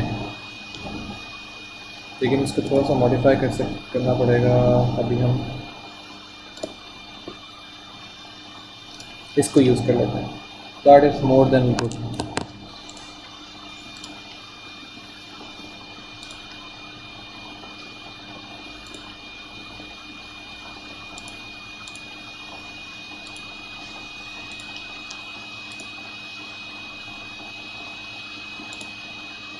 यहाँ पे हमें इमेज अपलोड करना है। हम इस इमेज को डिज़ाइन खुद से करेंगे, लेकिन अभी कॉन्सेप्ट को समझाने के लिए कि एक्चुअली जो गेमिफिकेशन होती है वो एक्चुअली एग्जिस्ट करती है। मार्केटिंग सिर्फ पाकिस्तान में इसका कॉन्सेप्ट नहीं होता, क्योंकि ज़्यादा लोगों को ये आइडिया ही नहीं है कि गेमिफिकेशन है क्या। यहाँ से आपका ऑटोमेटिकली ऑन रहेगा, ये भी सेट है। यहाँ से जाके आपने डेज़ को कम कर देना है। अगेन आपने सिर्फ 1 डे पे या 2 डे पे ही चलानी है। मैं इसको 2 डेज़ की ऐड कर देते हैं। यहाँ पे मैं डॉलर्स को $2 पर डे के ऊपर लगा देता हूँ। अब जो यहाँ पे मुझे नज़र आ रहा है कि जी 50 से 144 लाइक आएंगे और 4500 की ऑडियंस रीच होगी, एक्चुअली इससे ज़्यादा होगी। वो कैसे कि मुझे यहाँ से जाके अपनी ऑडियंस को सिर्फ चेंज करना है। अब ऑडियंस मैंने कैसे चेंज करनी है मैं आपको बताता हूँ। मुझे यहाँ पे अब एक टारगेट रखना है कंट्रीज़ को, यूनाइटेड किंगडम,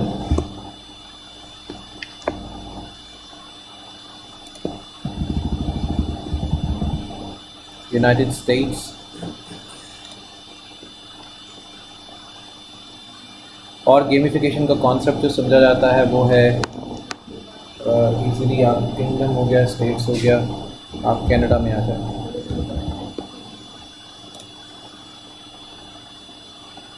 आपकी ऑडियंस रीच 291.5 मिलियन की ऑडियंस है, ये आपकी ऑडियंस रीच है। इसको आपने सेव ऑडियंस कर देना। इसमें एक मिस्टेक होगी। मिस्टेक क्या है, यहाँ से मुझे टारगेट पॉपुलेशन को कम करना है, कम करके मुझे इसको 40 ईयर्स तक लेके आना है और यहाँ से मुझे लेके जाना है ऑलमोस्ट 30।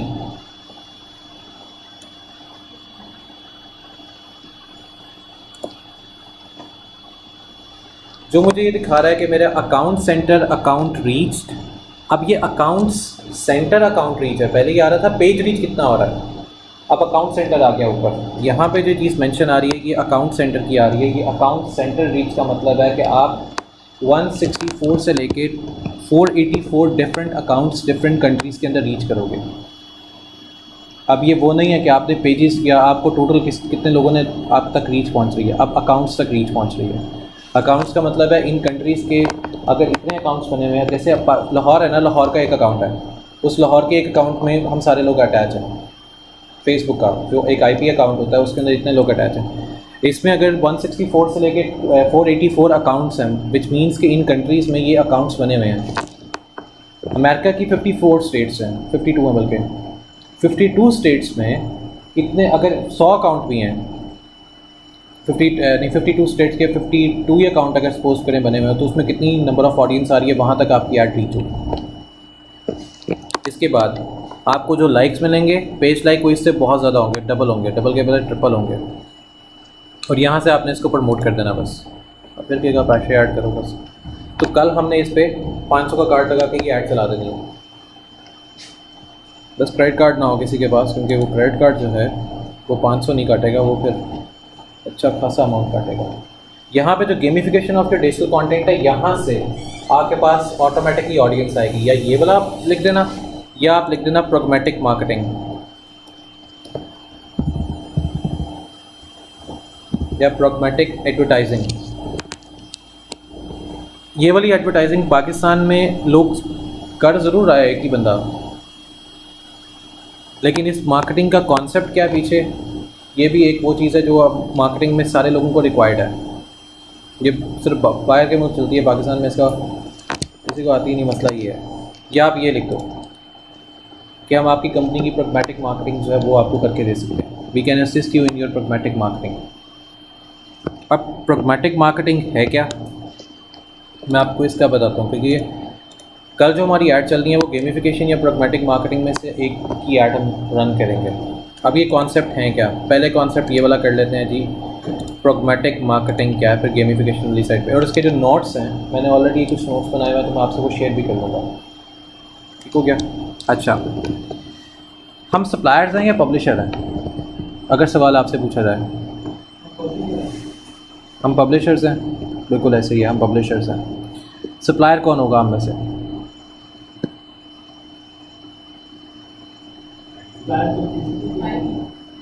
नहीं सर, हम में से सप्लायर भी होते हैं। हम पब्लिशर्स क्यों हैं? क्योंकि हम वर्चुअली सर्विसेज दे रहे हैं। हम पब्लिशर्स इस वजह से हैं। अगर हमारे पास वो हमारी फ़िज़िकल प्रोडक्ट है तब हम सप्लायर्स हैं। अब वो फ़िज़िकल प्रोडक्ट हम किसी से परचेज़ करके दे रहे हैं, अपने स्टोर पे दे रहे हैं, तो हम सप्लायर ही कहलाएंगे। हम पब्लिशर इस वजह से हैं कि हम सिर्फ वर्चुअली आपके साथ कनेक्टेड हैं। That's why we are the publishers. हमने ऐड वगैरह क्रिएट की। पब्लिशर और एडवर्टाइजमेंट भी हो सकते हैं सर नहीं, इकट्ठे नहीं हो सकते। हमने ऐड एक ही साइड पे चलानी है। अगर हम सप्लायर हैं तो सप्लायर हैं, अगर हम पब्लिशर हैं तो पब्लिशर ही हैं। हम इसको मिक्सअप नहीं करेंगे, क्योंकि आपकी फिर मार्केटिंग रन नहीं होगी। ये उसके मेटा के रूल्स कह लें, गूगल के, दोनों के रूल्स ये सेम है। आपकी मार्केटिंग रन नहीं करेगा वो आप जितना मर्जी बजट लगा लें, वो मार्केटिंग आपको रिजल्ट ही नहीं मिलेगा और आप बैठे होंगे। ज़्यादातर लोग जो मार्केटिंग में लाखों डॉलर्स भी लगा के बैठे रहते हैं कि उनका बिज़नेस प्रमोट नहीं करता, वो फिर वापस आके बैठ जाते हैं जैसे मार्केटिंग में कुछ नहीं मिला, वो एक्चुअली गलती ये करते हैं, वो एक साइड पे ला रहे होते हैं कि हम सर्विस प्रोवाइडर हैं, दूसरी साइड पे अपनी प्रोडक्ट भी बेच रहे होते हैं, वो नुकसान यहीं से होता है। हम पब्लिशर्स हैं, हम क्योंकि वर्चुअली अपनी सर्विसेज दे रहे हैं। अब सपोज करें जैसे आप कहते हैं कि आपने अपनी कोई प्रोडक्ट सेल करवानी है, वो फिज़िकल प्रोडक्ट है, तो आप एक नया पेज बनाएंगे, वहाँ से फिज़िकल प्रोडक्ट सेल करेंगे, सेम पेज के ऊपर से नहीं, सेम पेज के ऊपर आपको नुकसान हो जाएगा। फिर इसके बाद आता है सप्लाई साइड प्लेटफॉर्म। अब ये सप्लाई साइड प्लेटफॉर्म्स कौन से हैं? हमारे पास पहला सप्लाई साइड प्लेटफॉर्म है फेसबुक, दूसरा है लिंक्डइन, ये सिर्फ दो हैं। इसके अलावा तीसरा कोई सप्लाई साइड प्लेटफॉर्म नहीं है। ज़्यादातर लोग क्या करते हैं, सप्लाई साइड प्लेटफॉर्म के अंदर गूगल को भी अटैच कर देते हैं, गूगल एडसेंस भी, और सबसे ज़्यादा नुकसान उसको गूगल एडसेंस ही देके जाता है, क्योंकि गूगल एड्स वहाँ से ब्लॉक हो जाता है। और लोगों की इन्वेस्टमेंट, इसी वजह से लोगों की इन्वेस्टमेंट अमेजॉन में भी फंसती है और गूगल के अकाउंट में भी फंस जाती है, और एडसेंस एक्टिवेट ही नहीं होता। द मेजर थिंग इज़ कि वो एडसेंस को सप्लाई साइड के प्लेटफॉर्म के साथ ही कनेक्ट कर देते हैं। वो इसका मतलब क्या होता है? सर आप कहते हैं कि मैं डिजिटल मार्केटिंग की सिर्फ सर्विसेज देना चाहता हूँ, और आपने अपना गूगल के ऊपर भी अपना प्लेटफॉर्म वही रखा है कि सिर्फ डिजिटल मार्केटिंग की सर्विसेज के लिए ही प्लेटफॉर्म है, तो गूगल आपके साथ काम करने के पे आमादा हो जाएगा, लेकिन वो प्रॉपर्ली नहीं आएगा। वो कहेगा मेरे पास ऑलरेडी इतने लोग हैं, तो मैं आपको बीच में एंट्री क्यों दूँ? ये गूगल खुद कहता है, गूगल के अपने नीचे पूरी डॉक्यूमेंटेशन में यही लिखा हुआ, वो आपको ऐसे एंट्री नहीं देगा। तो सप्लाई साइड के लिए अभी हम सिर्फ यूज़ करते हैं लिंक्डइन और फेसबुक, क्योंकि ये दोनों आपस में कनेक्ट होकर काम कर रहे हैं। गूगल क्या कहता है? गूगल कहता है कि मेरे पास मेरा एडसेंस है, मेरे पास मेरा ऐड अकाउंट है, तो मैं उसके थ्रू आप मेरे से जो मर्जी कर लो। मैं फेसबुक और लिंक्डइन को अपने साथ क्यों अटैच कर रहा हूँ? कि आप फेसबुक को या लिंक्डइन को आप पैसे दे रहे हो और आप मेरे गूगल के प्लेटफॉर्म पे आके आप ये चाह रहे हो कि मैं उसको रैंक कर दूँ, तो ये पॉसिबल नहीं है। सो गूगल सप्लाई साइड के प्लेटफॉर्म में कभी भी नहीं आता। सप्लाई साइड प्लेटफॉर्म्स का मतलब है कि हम कहाँ पे अपनी एडवर्टाइजिंग कर सकते हैं, कहाँ पे हम अपना डेटा पब्लिश कर सकते हैं, तो लिंक्डइन एंड फेसबुक। इसके बाद आता है एड एक्सचेंज। एड एक्सचेंज ऐसे होता है, लिंक्डइन और फेसबुक आपको आपकी ऐड के अगेंस्ट में कुछ पैसे देता है। लिंक्डइन एंड फेसबुक आपको आपकी ऐड के अगेंस्ट में कुछ पैसे देगा, जैसे ही आपको गूगल देता है। यहाँ पे ऐड एक्सचेंज में तीनों प्लेटफॉर्म्स आते हैं। सप्लाई साइड प्लेटफॉर्म में सिर्फ दो हैं, ऐड एक्सचेंज में तीनों हैं। ऐड एक्सचेंज में तीनों कैसे हैं? आपने फेसबुक पे ऐड चलाई तकरीबन $500 की। अभी जैसे मैंने आपको दिखाया कि वहाँ से $1 का साइन आ रहा था कि अगर वो 1000 ऑडियंस तक रीच करता है, जो फेसबुक ने अभी अपना पॉलिसी रखी हुई है, तो आपको $5 से $10 वापस हो जाएंगे। That is your ad exchange program. और वो $10 आपने अपनी ऐड पे लगाने, ऐड में लगा लो। अगर आप कहते हैं मेरे कार्ड में ट्रांसफ़र हो जाए, वो कार्ड में ट्रांसफ़र हो जाता है। ये ऐड एक्सचेंज है। इसी तरह लिंक्डइन भी करता है। लिंक्डइन क्या करता है कि अगर जैसे लिंक्डइन पे हम ऐड नहीं चलाते, क्योंकि लिंक्डइन की ऐड सबसे एक्सपेंसिव होती है। हम लिंक्डइन पे क्या करते हैं, लिंक्डइन पे पेज बना के हम पेज के थ्रू प्रमोशन चला देते हैं। पेज प्रमोशन सस्ती पड़ती है, वो $10 अ डे की पड़ती है। अदरवाइज़ जो लिंक्डइन पे वैसे ऐड है, वो आपको $35 अ डे की पड़ती है। सो दोनों में ये डिफरेंस है। तो लिंक्डइन पे मोस्टली जो कंपनीज़ हैं वो $10 अ डे पे ऐड चला देती हैं, वो इतना बड़ा इशू भी नहीं आता उनके लिए। वहाँ से $10 के अगेंस्ट में उनको मे बी समटाइम्स, जैसे मुझे रिटर्न हुआ था 1 साल पहले, तकरीबन $50 रिटर्न हुए थे $10 के अगेंस्ट में, और मुझे जो चीज़ अपनी प्रमोट करनी थी वो ईजिली हो गई थी विदाउट हैविंग एनी ट्रबल। और प्रमोट करके मुझे वहाँ से बिज़नेस भी जनरेट हो गया था। ज़्यादातर कंपनीज अपना बिज़नेस जनरेट करने के लिए लिंक्डइन पे ऐड चलाती हैं, अदरवाइज़ लिंक्डइन पे ऐड चलाने का कोई तुक नहीं होता, क्योंकि लिंक्डइन से आपको सिर्फ तभी आएगा जब आपके पास पीछे बैकअप पे पूरी कंपनी स्टेबलाइज होती है। अदरवाइज लिंक्डइन आपकी स्ट्रॉन्ग होनी चाहिए, ताकि कंपनीज आपके साथ कनेक्ट करके, छोटी छोटी एजेंसीज जितनी भी होती हैं वो आपको हायर करती हैं कि आप उनके साथ काम करो। ये फ़ायदा होता है लिंक्डइन का।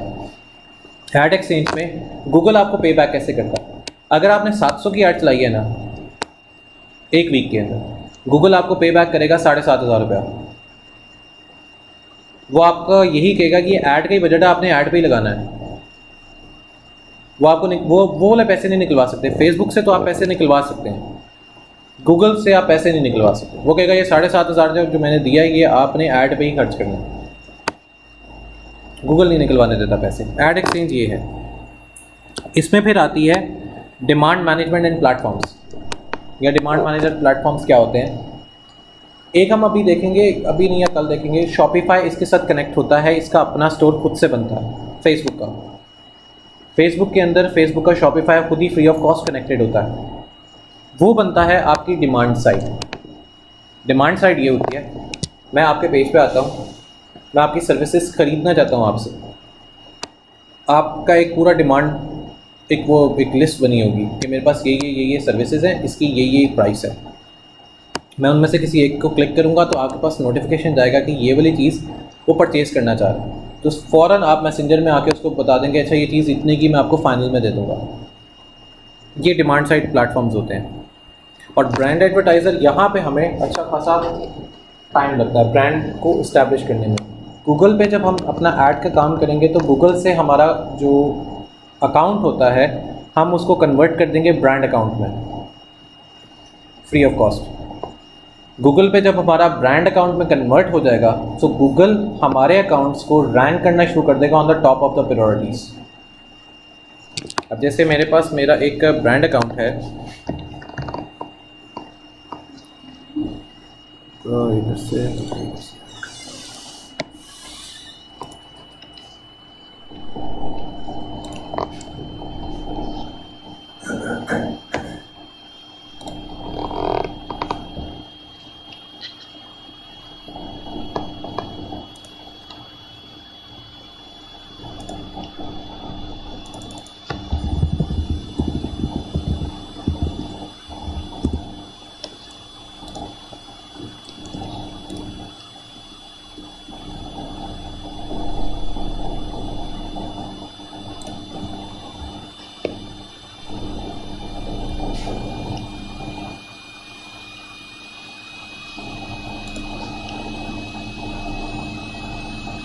ये चालाक प्रोग्रामर का जो अकाउंट बना है ये ब्रांडेड अकाउंट है।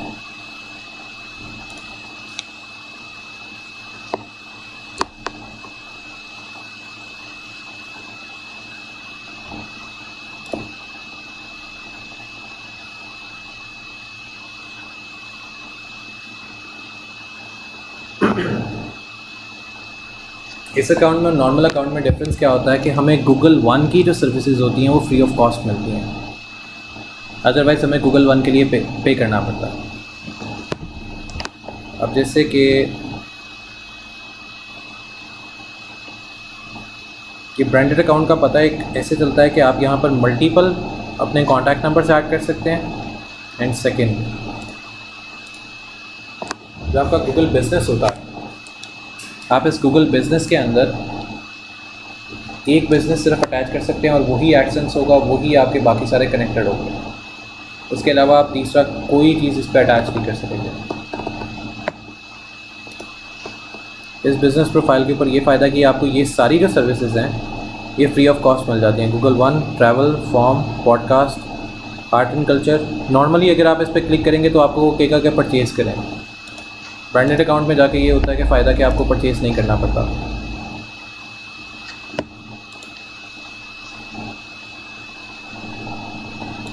सो हमने गूगल के ये आ गया, ये ब्रांडेड अकाउंट ओपन हो गया यहाँ से, ये ब्रांड अकाउंट बनता है और ये brand account total free of cost होता है। इस ब्रांड अकाउंट का ये फ़ायदा होता है कि आप मल्टीपल टाइम्स अपनी कोई भी चीज़ें यूटिलाइज़ कर सकते हैं। ये है ब्रांड अकाउंट। इसी के ऊपर मेरा यूट्यूब का चैनल भी है, इसी के ऊपर मेरे बाकी सारी वर्किंग भी है। और इस ब्रांड अकाउंट से मुझे फ़ायदा ये होता है कि मेरा ये अकाउंट ब्लॉक नहीं हो सकता। ब्रांड अकाउंट का ये फ़ायदा होगा। और ब्रांड अकाउंट का मुझे और फ़ायदा भी ये होता है कि जैसे अगर आपको नॉर्मली एडसेंस पे कर रहा होता है पर क्लिक के ऊपर हार्डली $1 या $2, मुझे ब्रांडेड अकाउंट के ऊपर इससे मल्टीपल टाइम्स ज़्यादा आ रहा होता है, क्योंकि मैंने अपना एज अ ब्रांड इस्टेब्लिश कर लिया। इस पर टाइम कैसे लगता है कि जिस वक्त हम गूगल अकाउंट्स को कन्वर्ट करेंगे अपने उसमें बिज़नेस अकाउंट्स के अंदर, जब इसको कन्वर्ट किया जाएगा तो वहाँ से हमारे ब्रांडेड अकाउंट स्टार्ट हो जाएंगे। क्योंकि YouTube के आपकी जितनी भी वर्किंग होगी वो आपके ब्रांडेड अकाउंट्स पे आती है। Email marketing, YouTube and Google ads, ये आपके ब्रांडेड अकाउंट के साथ होती है। क्योंकि अगर आप ब्रांडेड अकाउंट से हटते हैं तो फिर आपको अर्निंग का कुछ भी नहीं आना सही से। अब जैसे शायद आपको कितनी अर्निंग आती है अगर उस पर आप YouTube के ऊपर हो? नेबल नहीं हुई। मैं एक मज़े की बात बताऊँ, पिछले साल मैंने जॉब करना छोड़ दी थी, तो क्या हुआ था पूरे करने का ये साल न्यू पॉलिसी आई थी, व्हाट इफ़ के मैं आपको एक चीज़ सिखाऊँ कि मैं यहाँ से ना एड्स को ऑफ भी कर देता हूँ, एड ब्लॉकर को ऑफ कर देता हूँ।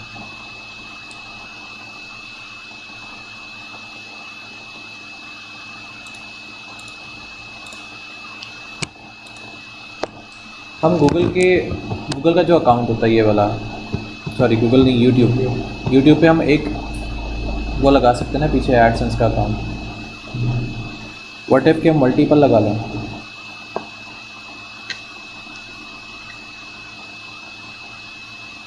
दूसरा, यूट्यूब के ऊपर जब भी आप कोई काम करते हो ना तो मोनेटाइजेशन होना लाजमी नहीं होता, असल मकसद होता है पैसा आना।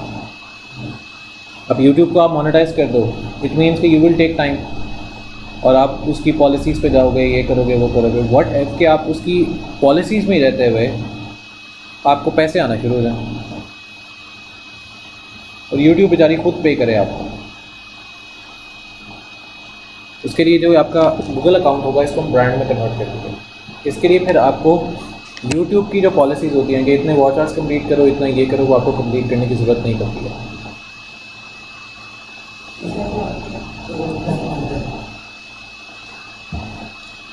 ये रीज़न है।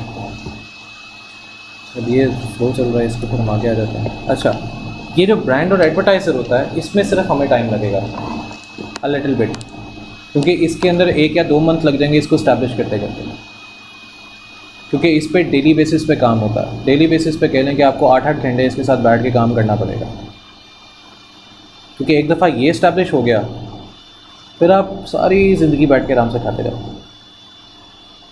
फिर आप जो मर्ज़ी करो, फिर आपके वॉलेट से पैसा नहीं मुकेगा। ये एक कहानी है।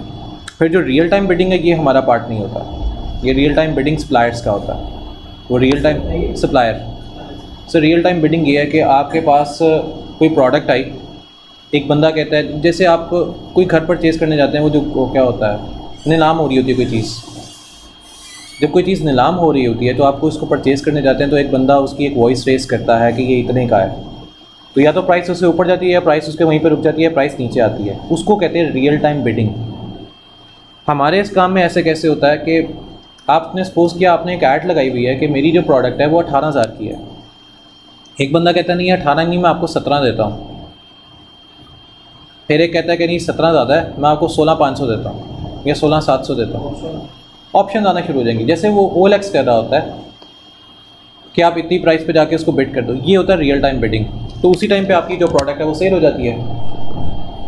इस प्रोडक्ट को सेल करने का ये फ़ायदा होता है यहाँ पे, लेकिन ये हमारा काम बहुत कम होता है क्योंकि प्रॉग्मेटिक मार्केटिंग के अंदर हम इस चीज़ को सिर्फ देखते ही नहीं हैं। एंड पे जो रियल टाइम बिडिंग होती है इसको नहीं देखा जा रहा होता। एड एक्सचेंज तक सिर्फ हमारा काम होता है या डिमांड मैनेजमेंट तक होता है, डिमांड साइड प्लेटफॉर्म्स तक होता है। इसके बाद रियल टाइम बिडिंग वाला हमारा पार्ट ही नहीं होता। हाँ, जो सप्लायर्स होते हैं उन्होंने रियल टाइम बिडिंग के ऊपर काम करना होता है। अब वो रियल टाइम बिडर्स क्या करते हैं कि अगर आप जैसे गाड़ियों की सेल परचेज होती है ना ज़्यादातर, जैसे पार्क व्हील्स काम कर रहा होता है, पार्क व्हील्स काम करता है इन मार्केटिंग के ऊपर। इस वजह से पार्क व्हील पहले सारा बैठा हुआ था, एकदम ये ग्रो करना शुरू कर गया और पार्क व्हील अब इस टाइम पर पाकिस्तान में एक वाहिद ऐसी कंपनी है जो कुछ ना करके सिर्फ कमा रही है। ऑनेस्टली उसका CEO जो है वो कुछ ना करके सिर्फ कमा रहा है। गाड़ियों का रिव्यू करना कितना मुश्किल काम होता है, गाड़ियों के बारे में बताना कौन सी बुरी बात है। तो ये काम कर रहे हैं। पार्क व्हील्स ने ये काम स्टार्ट किया था। पार्क व्हील्स ने स्टार्ट में तकरीबन 5-10 साल उसने मेहनत ही की है। अब पार्क व्हील्स पाकिस्तान का सबसे बड़ा प्लेटफॉर्म है।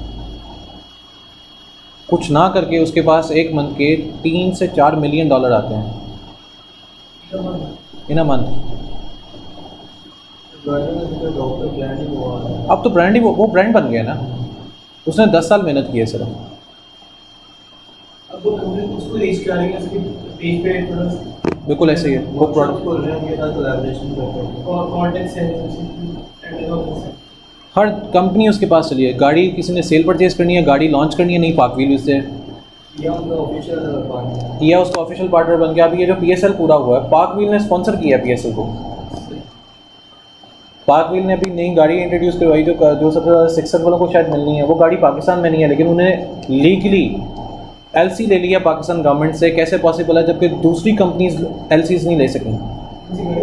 सर ये जापानीज़ कार है जिसकी पाकिस्तान में जो प्राइस है ना 16 लाख है, और एसयूवी है, इलेक्ट्रिक एसयूवी 16 लाख की पाकिस्तान में इन्होंने इंपोर्ट की है।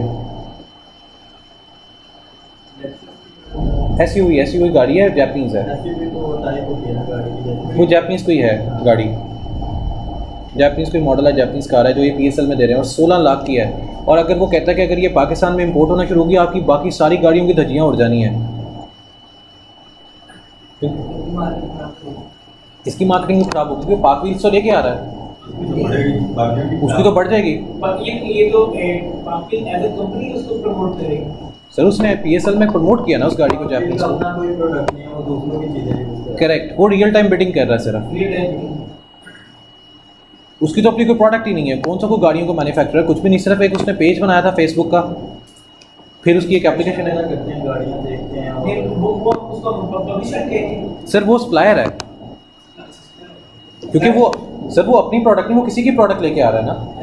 उसके बाद तो पहले उसने सर्विसेज पे काम कर लिया, एज अ पब्लिशर काम कर लिया, लेकिन अब वो एज अ सप्लायर पे आ गया। अब तो वो गाड़ियाँ दे रहा है लोगों को, वो गाड़ियाँ इंपोर्ट करता है। अभी रिसेंटली उसने एक गाड़ी इंपोर्ट की जिसकी पाकिस्तान में वर्थ है तकरीबन 9.5 करोड़।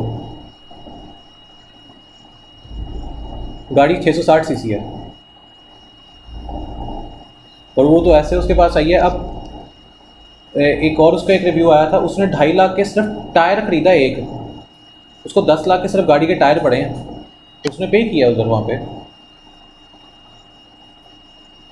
10 लाख के सिर्फ गाड़ी के टायर्स का उसने पे किया है। सो ये होता है कि जो रियल टाइम बिडिंग पे अब वो स्टार्ट हो गया। पहले उसने अपने सही 5-10 साल उसने अपनी कंपनी में मेहनत की। वो स्टेप को फॉलो करें एड स्टेज को। नहीं सर, वो एड एक्सचेंज पे जब था वो तो बहुत पुराना था, अब तो वो सप्लाई साइड पे आ गया हुआ पिछले 3-4 साल से। बस वो दो चीज़ें यूज़ कर रहा है, बाकी सारा उसका पार्ट अब ख़त्म हो गया। सर वो पूरा ब्रांड है ना पाक व्हील, गवर्नमेंट जो काम कर रही है ना पाकिस्तान में वो पाक व्हील कर रहा है। अब पाक व्हील के साथ साथ OLX उठना शुरू हुआ, लेकिन OLX बैन हो गया। OLX के साथ इतना कुछ भी नहीं हुआ, फिर वो आया ज़मीन.com, वो भी बैन हो गया, वो भी इतना नहीं उठा। सर ये बैन इन द सेंस होता है कि इनकी मार्केटिंग इतनी नहीं उठती, क्योंकि ज़मीन.com अब किसी को स्पॉन्सर नहीं कर सकता, क्योंकि ज़मीन.com खुद से अपने प्लाजे बना रहा है। अब जब ज़मीन.com अपने खुद से प्लाजे बना रहा है तो वो सप्लायर में आने की कोशिश कर रहा है, लेकिन अभी तक सप्लायर में आया नहीं। हालांकि ज़मीन.com की टीम बहुत बड़ी है, वो अभी भी एज अ पब्लिशर ही काम कर रहे हैं। OLX और ज़मीन.com एज अ पब्लिशर ही काम कर रहे हैं, वो सप्लायर में अभी तक नहीं आए। लेकिन बाकी वो जब ब्रांड बनेंगे तब देखी जाएगी, लेकिन अभी तक ये दोनों ब्रांड नहीं बने। और वो पाक व्हील इनसे बाद में स्टार्ट हुआ, वो एज अ उस पे सप्लायर से आके वो रियल टाइम बिडिंग पे आ गया हुआ है। अब जैसे J.Dot है, वो रियल टाइम बिडर है, वो क्या करता है, वो सप्लायर है और साथ ही वो रियल टाइम बिडिंग कर रहा होता है। J.Dot ये जो परफ्यूम के ब्रांड है, क्योंकि जो कंपनी स्पॉन्सर करती है किसी चीज़ को, जैसे पेप्सी कोला है, वो सप्लायर है। सर रियल टाइम उसकी प्रोडक्ट ही है ना, वो तो प्रोडक्ट है। दूसरा J.Dot की अपनी एक वो भी है, क्या कहते हैं, परफ्यूम के अलावा एक उनकी ना वो भी कोई और प्रोडक्ट्स भी हैं कि जैसे होता है ना क्रिकेट की प्रोडक्ट्स होती हैं, वो भी उनकी हैं, वो भी रियल टाइम बिडिंग होती है। शू वगैरह भी हैं, वो रियल टाइम बिडिंग में आ रहा है। वो कैसे रियल टाइम बिडिंग में आ रहा है, उनकी शू की प्राइस निकलती है, जैसे कि बिडिंग हुई इस्लामाबाद में सेंट टोरस में, इन्होंने शू की प्राइस निकाली 25,000 के अंदर कि who is willing to purchase these copper leather something. उन्होंने कहा था कॉपर लेदर शूज़ एंड 25,000, तो बिडिंग स्टार्ट। उन्होंने कहा था कि 25,000 में ये कोई परचेज नहीं करेगा। तो उसका जो वो था वहाँ पे मार्केटिंग मैनेजर था कि how much cost that you want to pay, तो कहते हैं मैं 15,000 पे कर सकता हूँ। उसने कहा ठीक है मैं 15,000 इसकी कॉस्ट कर देता हूँ। उसने 15,000 उसकी कॉस्ट कर दी। जब उसने अपनी रियल टाइम कॉस्ट बताई उस क्यू के ऊपर, उसने कहा कि मुझे ये 7,000 की कॉस्ट पड़ी है और ये 15,000 मेरा मार्केट हो गया है।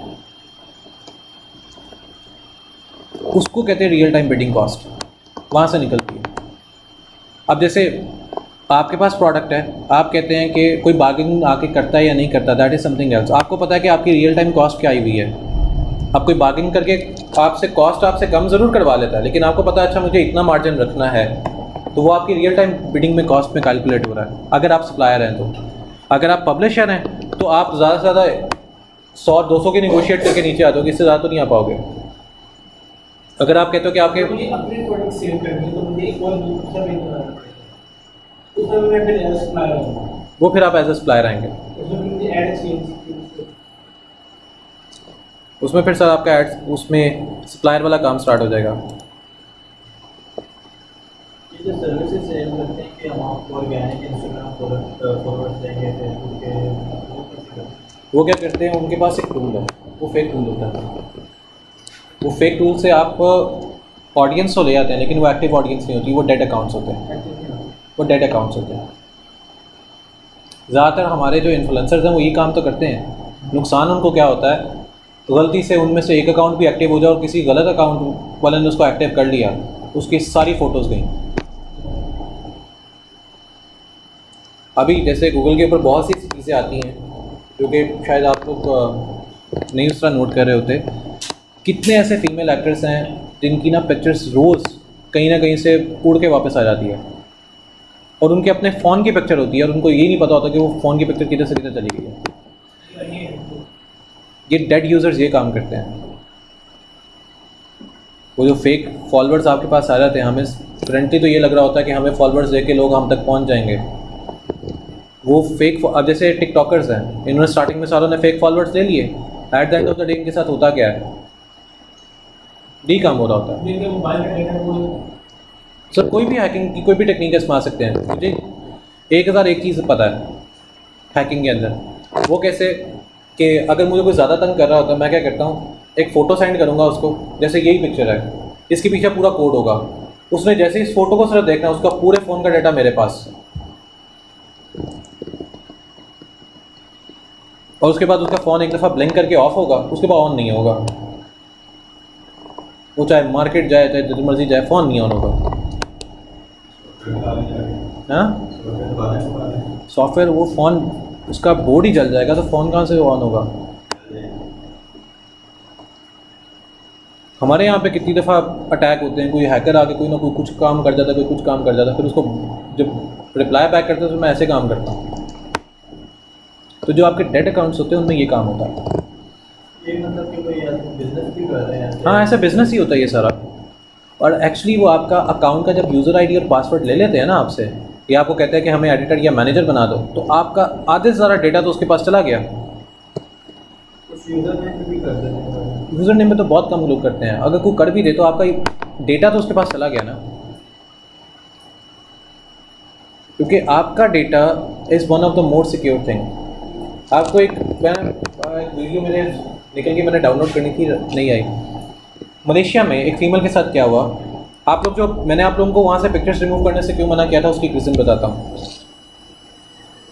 आप इवन अपना सेलफोन यूज़ कर रहे हैं ना, सेलफोन के कैमरे में आपका फेस आ रहा है, आपका फेस रिकग्निशन किसी जगह पे लगा हुआ है, इट मीन्स कि आपके सेलफोन पे लगा हुआ है। एक बंदा दूर बैठे आपके फेस को यूज़ करके आपका फ़ोन ऑन कर सकता है। ये एक बहुत बड़ी गड़बड़ है जो कि एआई ने आकर स्टार्ट किया है। फिर आप किसी रेस्टोरेंट में बैठे हैं, आप उसकी खाने की पिक्चर ले रहे हो, वो खाने की पिक्चर आपका डेटा कौन कौन सा स्टोर कर रही है, आप किस टाइम पर कहाँ पे हो, वो आपका पूरा डेटा स्टोर हो गया। आपने बेशक उसको इंस्टाग्राम पे अपडेट कर दिया, आपको नहीं पता कि पीछे एक EFI एक फ़ाइल होती है जिसमें सारा डेटा आपका पड़ा हुआ है। किसी ने भी आपको ब्लैकमेल करना है, वो आपको पता लग जाएगा, अच्छा ये यहाँ पे होता है। आपकी डेट ऑफ बर्थ ऑटोमेटिकली जिस दिन डे पे आप अपलोड करते हो, अच्छा टुडे इज़ माय बर्थडे, और ये सारा कुछ ऊपर डेट आ रही होती है, आपकी डेट ऑफ बर्थ उसको पता लग गई।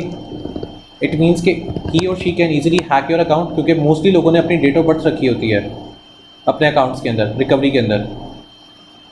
अगर उसको आपका पासवर्ड नहीं पता, उसको आपकी डेट ऑफ बर्थ पता है। डेट ऑफ बर्थ नहीं पता, सपोज कर लेते हैं आप मोस्टली जो कंटिन्यूसली जो जगह को विजिट कर रहे हो वो उसकी प्लेसेस में आ गया, क्योंकि हैकिंग के अंदर ये चीज़ें भी यूज़ होती है कि करंटली आप किस प्लेस पे गए थे, आपके यूज़र नेम से वो अंदर आ जाएगा। ये सारी चीज़ें अरे AI नहीं आ रही। सर ये AI नहीं है, ये एक्चुअली हम जब मार्केटिंग में जब हम मार्केटिंग स्टार्ट करते हैं ना, तो हमारा बहुत सा ऐसा डेटा होता है वो पब्लिक के लिए ओपन हो जाता है। So we have to avoid such things. आपके इवन जो क्रेडिट कार्ड्स होते हैं वो भी आपकी डेट ऑफ बर्थ से उसके नंबर भी निकल आते हैं। इसी वजह से क्या क्रेडिट कार्ड यूज़ नहीं करना, क्योंकि डेबिट कार्ड के नंबर्स और तरह बनते हैं, क्रेडिट कार्ड के नंबर्स और तरह बनते हैं। क्रेडिट कार्ड के नंबर्स आपके डेट ऑफ बर्थ और आपके नाम के स्पेलिंग के साइफर टेक्स्ट बनाया जाता है, जबकि जो डेबिट कार्ड्स होते हैं उनको रिप्लेस किया जाता है। डेबिट कार्ड्स में ऐसा कुछ नहीं होता। क्रेडिट कार्ड आपके डेट ऑफ बर्थ, आपके नाम के साइफर टेक्स्ट को कन्वर्ट करके आपके कार्ड के नंबर बनते हैं। इस वजह से कहा था कि वहाँ से आपने अपना डेटा रिमूव रखना है, क्योंकि आपका अकाउंट कब खाली हो जाए आपको भी नहीं पता लगेगा। ये एक फैक्ट होता है, क्योंकि अभी रिसेंटली मेरे पापा के साथ हुआ, उनके अकाउंट से 1,70,000 गायब हो गए। मैं ऑफिस बैठा हुआ था, ये सेट के मुझे अभी ट्रांजैक्शन हुई है और साथ ही गायब भी हो गई, साथ ही किसी ने निकाल भी लिए। मैं कहा अच्छा, मैंने कहा आपने अभी रिसेंटली, फिर पता लगा उन्होंने अपने फ़ोन में अपने एटीएम कार्ड की पिक्चर रखी हुई थी। पैसे तो हमने रिकवर उसी वक्त ही कर लिए। बैंक वाले ने कहा अच्छा हम देखते हैं। मैं कहा आपने देखना है कि मैं खुद उसका कुछ कर लूँ? कहते हैं अगर आप खुद कर सकते हो तो ठीक है, तो खुद कर लिया। बैंक वाले जलील ज़रूर हो गए कि हुआ उनके साथ क्या, क्योंकि मैंने बैंक के अकाउंट से जहाँ से ट्रांजैक्शन हुई थी फुटस्टेप लेके किस मैनेजर के थ्रू वो अकाउंट लीक हुआ, वो सारा का सारा डेटा वहाँ से निकाल के बैंक के ही अंदर से बैंक के पैसे ही ट्रांसफ़र कर दिया बुक अकाउंट।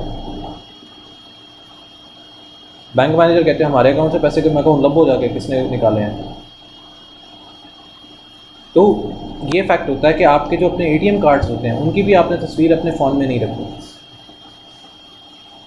क्योंकि यू हैव नो आइडिया, क्योंकि आप लोग टेक्नोलॉजी को सिर्फ जानते हो इस हद तक कि ये टेक्नोलॉजी, इसमें कैमरा बहुत अच्छा है।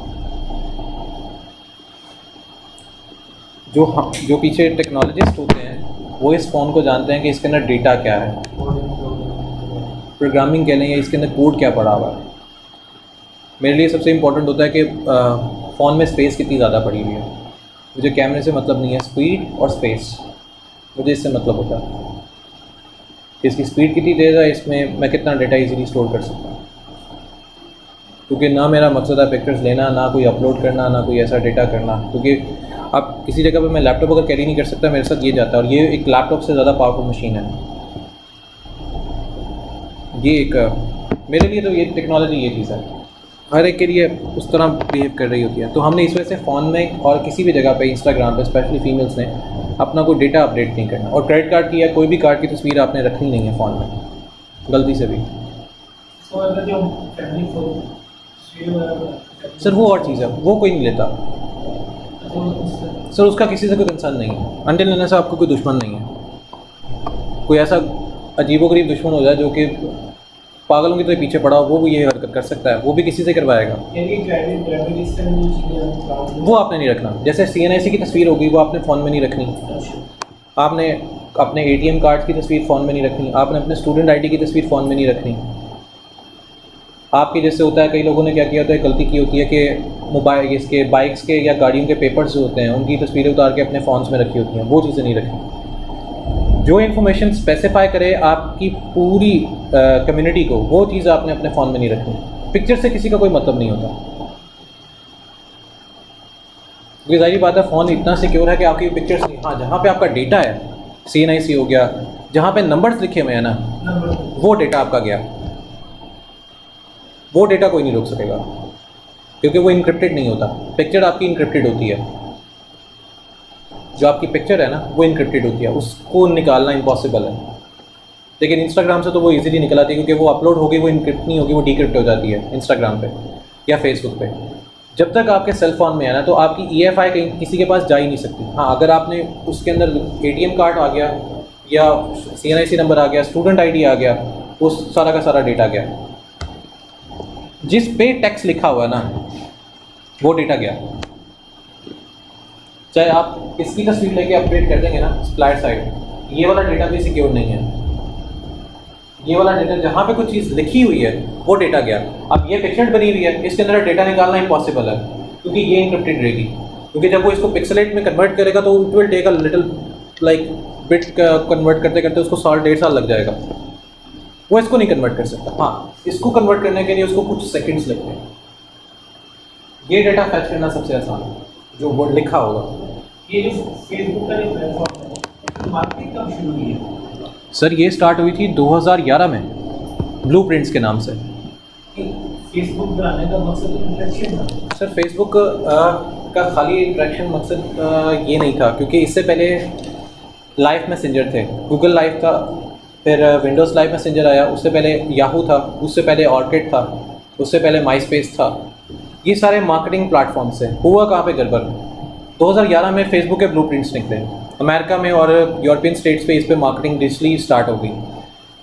आहिस्ता आहिस्ता करके इन्होंने जब देखा, इंडिया में जब गूगल गया दोबारा, गूगल ने अपनी मार्केटिंग कैंपेन चलाना शुरू की और एड मॉब स्टार्ट कर दिया, जो मोबाइल एड्स होती हैं, क्योंकि एंड्रॉयड के डिफरेंट वर्जन्स वगैरह स्टार्ट हो गए। फेसबुक अभी सिर्फ डिजिटल मार्केटिंग कर रहा था लैपटॉप्स के ऊपर या डेस्कटॉप सिस्टम के ऊपर। तो फेसबुक ने कहा कि अच्छा गूगल हमसे ज़्यादा आगे निकल गया, क्योंकि गूगल उसी टाइम पे गूगल पावरफुल हुआ जब एड मॉब्स उन्हें स्टार्ट किए, मोबाइल्स पे ऐड चलाना स्टार्ट किया। फिर इसने अपने सिस्टम बनाए नोकिया के साथ मिलकर, सिम्बियंस। फेसबुक ने अपने सिस्टम्स बनाए थे सिम्बियंस। अब वो सिम्बियन एक पूरा सॉफ्टवेयर हुआ करता था जिस पे सिर्फ ऐड ही रन होती थी सेल फोन्स पे। फिर नोकिया के वो ऐसे करके खुलने वाले फ़ोन आ गए, N93 आया, 9300 आया, 9100 आया, कम्युनिकेटर्स आए। कम्युनिकेटर्स का मकसद था एड्स को प्रमोट करवाना। तो फेसबुक ने अपने कम्युनिकेटर्स निकाले नोकिया के थ्रू 9300, इसके थ्रू एड्स को चलाना स्टार्ट कर दिया। ये वाहिद ऐसा फ़ोन था जिस पे एड्स वगैरह रन होती थी और एड्स को बनाया यहाँ से जाता था। इसके अंदर कैमरा नहीं था, लेकिन इसके अंदर पूरा कंप्यूटर था। इसका उन्होंने लेटेस्ट वर्जन निकाला नोकिया ने इन 2012 के आसपास, और इस 12 वर्जन के अंदर इन्होंने एक कॉन्सेप्ट निकाल दिया था कि अगर हम इन कम्युनिकेटर्स को यूटिलाइज़ करते हैं एज अ सेटेलाइट फ़ोन, ये वाले ब्लैक वाले फ़ोन आए थे, ये सेटेलाइट फ़ोन्स थे। उन्होंने इन फ़ोन्स को as a satellite phone utilize कर दिया और ये फ़ोन बैन कर दिए, क्योंकि ये डायरेक्ट सेटेलाइट से कनेक्ट हो जाते थे ये वाले फ़ोन्स। ये मार्केटिंग पर्पज़ के लिए फेसबुक ने निकाले। इसमें सॉफ्टवेयर था फेसबुक का अपना सिम्बियन। सिम्बियन सॉफ्टवेयर्स बंद हो गए। जब सिम्बियन सॉफ्टवेयर बंद हुआ तो फेसबुक ऑफिशियली अपनी मार्केटिंग इसने लॉन्च कर दी कि अब मैं ऑफिशियली मार्केटिंग स्टार्ट करूँगा। तो 2015 में इसने अपनी मार्केटिंग ऑफिशियली लॉन्च कर दी, जो इसके वो फ़ोन्स पे करवाए, क्योंकि इस टाइम पर एड मॉब स्टार्ट हो गए थे गूगल के, और गूगल ने अपना फ़ोन निकाल दिया था, गूगल A1 फ़ोन। ये गूगल ने अपना सबसे पहला जो सेल फ़ोन निकाला था, that was this one. Google ने अपना A1 निकाल दिया था। अब A1 फ़ोन के अंदर जब ये लॉन्च हुआ तो सबसे ज़्यादा मार्केटिंग फिर फेसबुक की टूटी, क्योंकि फेसबुक नोकिया से हट गया था। फेसबुक के पास अब अपनी प्रोडक्ट नहीं थी, क्योंकि फेसबुक सिर्फ सप्लायर साइड पे, उस पर पब्लिशर पे आ गया था, और फेसबुक चला गया था सप्लायर साइड पे, क्योंकि फेसबुक अपने फ़ोन्स गिफ्ट कर रहा था, और सॉरी ये जो गूगल है अपने फ़ोन्स गिफ्ट कर रहा था एडवर्टाइज़र्स को। यहाँ से जब पहले फ़ोन्स निकले और इन फ़ोन्स ने अच्छी खासी मार्केट ब्रेक की डिजिटल के अंदर 2015 की। उसके बाद फेसबुक फिर नीचे आया, तो वहाँ पे गूगल ने फेसबुक को कहा कि मैं आपका प्लेटफॉर्म ख़रीद लेता हूँ। तो मार्क ज़करबर्ग ने फिर एक चीज़ लॉन्च की थी, फेसबुक नाइट फ़ोन्स। इसने अपनी कहानी ट्विस्ट कर दी। इसने अपने नाइट फ़ोन्स निकाले N901 जो कि नोकिया जैसे फ़ोन्स से इस तरह के दिखते थे। ये जैसे डब्बा बना हुआ है ना, इसमें कवर है, और ये जो सबसे छोटा फ़ोन है, जो बाद में नोकिया ने क्लास के बाद डरना नहीं आता होगा। जो बाद में नोकिया ने कन्वर्ट किया, अपने वो छोटे छोटे फ़ोन्स बनाने शुरू किए। तो फेसबुक के ये फ़ोन्स आए, नाइट फ़ोन्स इनको कहा जाता था। फेसबुक ने लॉन्च किया, फिर नोकिया ने इसको पकड़ लिया। नोकिया ने अपने एंड्रॉयड सिस्टम बनाना शुरू कर दिए। यहाँ से मार्केटिंग बढ़ते बढ़ते बढ़ते बढ़ते कहाँ से कहाँ निकल आई है। सर अब तो एक प्लेटफॉर्म नहीं है, एड मॉब्स अलग से हैं। अब मैं अगर आपको एड मॉब्स का बताऊँ, एड मॉब्स में कंसोली एड्स भी काम करता है। गूगल ने जब एड मॉब्स स्टार्ट किया था तब जाके फेसबुक को एहसास हुआ था कि अच्छा ठीक है, अब मुझे अपने एड मॉब्स लेके आने हैं। लेकिन फेसबुक अभी तक एड मॉब्स लेके नहीं आ सका। फेसबुक अभी बहुत पीछे है, लेकिन गूगल एड मॉब्स के ऊपर बहुत आगे जा चुका है। तो ये वो सारा एक कॉन्सेप्ट होता है प्रोग्मेटिक मार्केटिंग का, जो लोग अब कर रहे हैं, जिसकी वजह से पाक व्हील्स जो है वो ऊपर आ गया है। और पाक व्हील्स की ही प्रॉब्लमेटिक मार्केटिंग सिर्फ एक वो बंदा कर रहा है, वो महीने का 15 लाख लेता है उनसे, और वो एक स्कूल का प्रिंसिपल भी है और एक स्कूल का ऑनर है। फैसल बैंक से वो बंदा रिटायर हुआ, उसने रिज़ाइन किया, बल्कि रिटायरमेंट भी नहीं, उसने रिज़ाइन दिया फैसल बैंक को। उसने अपना छोटे भाई को भेजा प्रॉब्लमेटिक मार्केटिंग सीखने के लिए अमेरिका। जब वो सीख के आया, उसने फैसल बैंक से रिज़ाइन दे दिया। रिज़ाइन देने के बाद he started problematic marketing for park wheels. Park wheels उसको महीने का 14 लाख पे करता है। हमदर्द पब्लिक स्कूल उस बंदे का है। हमदर्द की जितनी भी चेन्स हैं वो रन कर रहा है। ये असल इस की जो है वो कहानी है, और ये हमने अब स्टार्ट करनी है आपकी अपने फेसबुक के पेजेस के। यहाँ से ये चीज़ जाएगी, तो फेसबुक के पेजेस आपने सेट करने हैं इसी तरह जैसे हम कर रहे थे। प्लैनेट से जाके आप अपनी सारी पोस्ट लगाओगे, किसी और जगह से नहीं। और आज मैं आपके इस सारी की जो वेबसाइट्स हैं उनको लिंक कर दूंगा। कल आपके पास आपकी वेब, बल्कि शाम तक आपके पास आपकी वेबसाइट, उनके यूज़र नेम एंड पासवर्ड्स होंगे, ठीक है। आप बाद में पासवर्ड वगैरह उसको रिप्लेस कर देना। Then we are going to work कल कि इन सारों को आप कनेक्ट करके ऐड कैसे रन करनी है। कल हम ऐड जो है वो ऑफिशियली रन करेंगे। पहली ऐड जिसने कर ली वो तो ठीक है, जिसने अभी नहीं की वो कल करेगा। एक वेबसाइट वो कैसे काम कर सकती सर वो आपका तो एक घर की बात है ना, ये तो इजीली हो सकता है, क्योंकि वो एक दफ़ा पिछले बैच में हुआ कि ना, दो फ्रेंड्स से आपस में उन्होंने एक वेबसाइट बाय कर ली। मैंने कहा मुझे क्या टेंशन है, आप एक वेबसाइट पे काम कर लो। 2 हफ्ते बाद दोनों लड़ पड़े। उसने वेबसाइट का पासवर्ड ही चेंज कर दिया। अब मुझे कैसे पता कि वेबसाइट का पासवर्ड चेंज हो गया। अब वो मुझे कही कि सर उसने पासवर्ड चेंज कर लिया। मैं कहा यार देख, मुझे तो कुछ भी नहीं पता कि उसने पासवर्ड रखा क्या होगा। कहते सर आप हैक कर लें। मैं कहा मेरा दिमाग ख़राब है, मैं किसी की बिला वजह वेबसाइट हैक करके बैठ जाऊँ। तो कहता आप सोल्यूशन, मैं कहा उसे सुलह करो या नई वेबसाइट ले लो। तो फिर उसने एक नई वेबसाइट परचेज़ की, और उस टाइम पे जो उसको पड़ रही थी 5300 की, वो उसको पड़ी 7500 की। सर मैंने ना बाय की है, तो उसकी वेबसाइट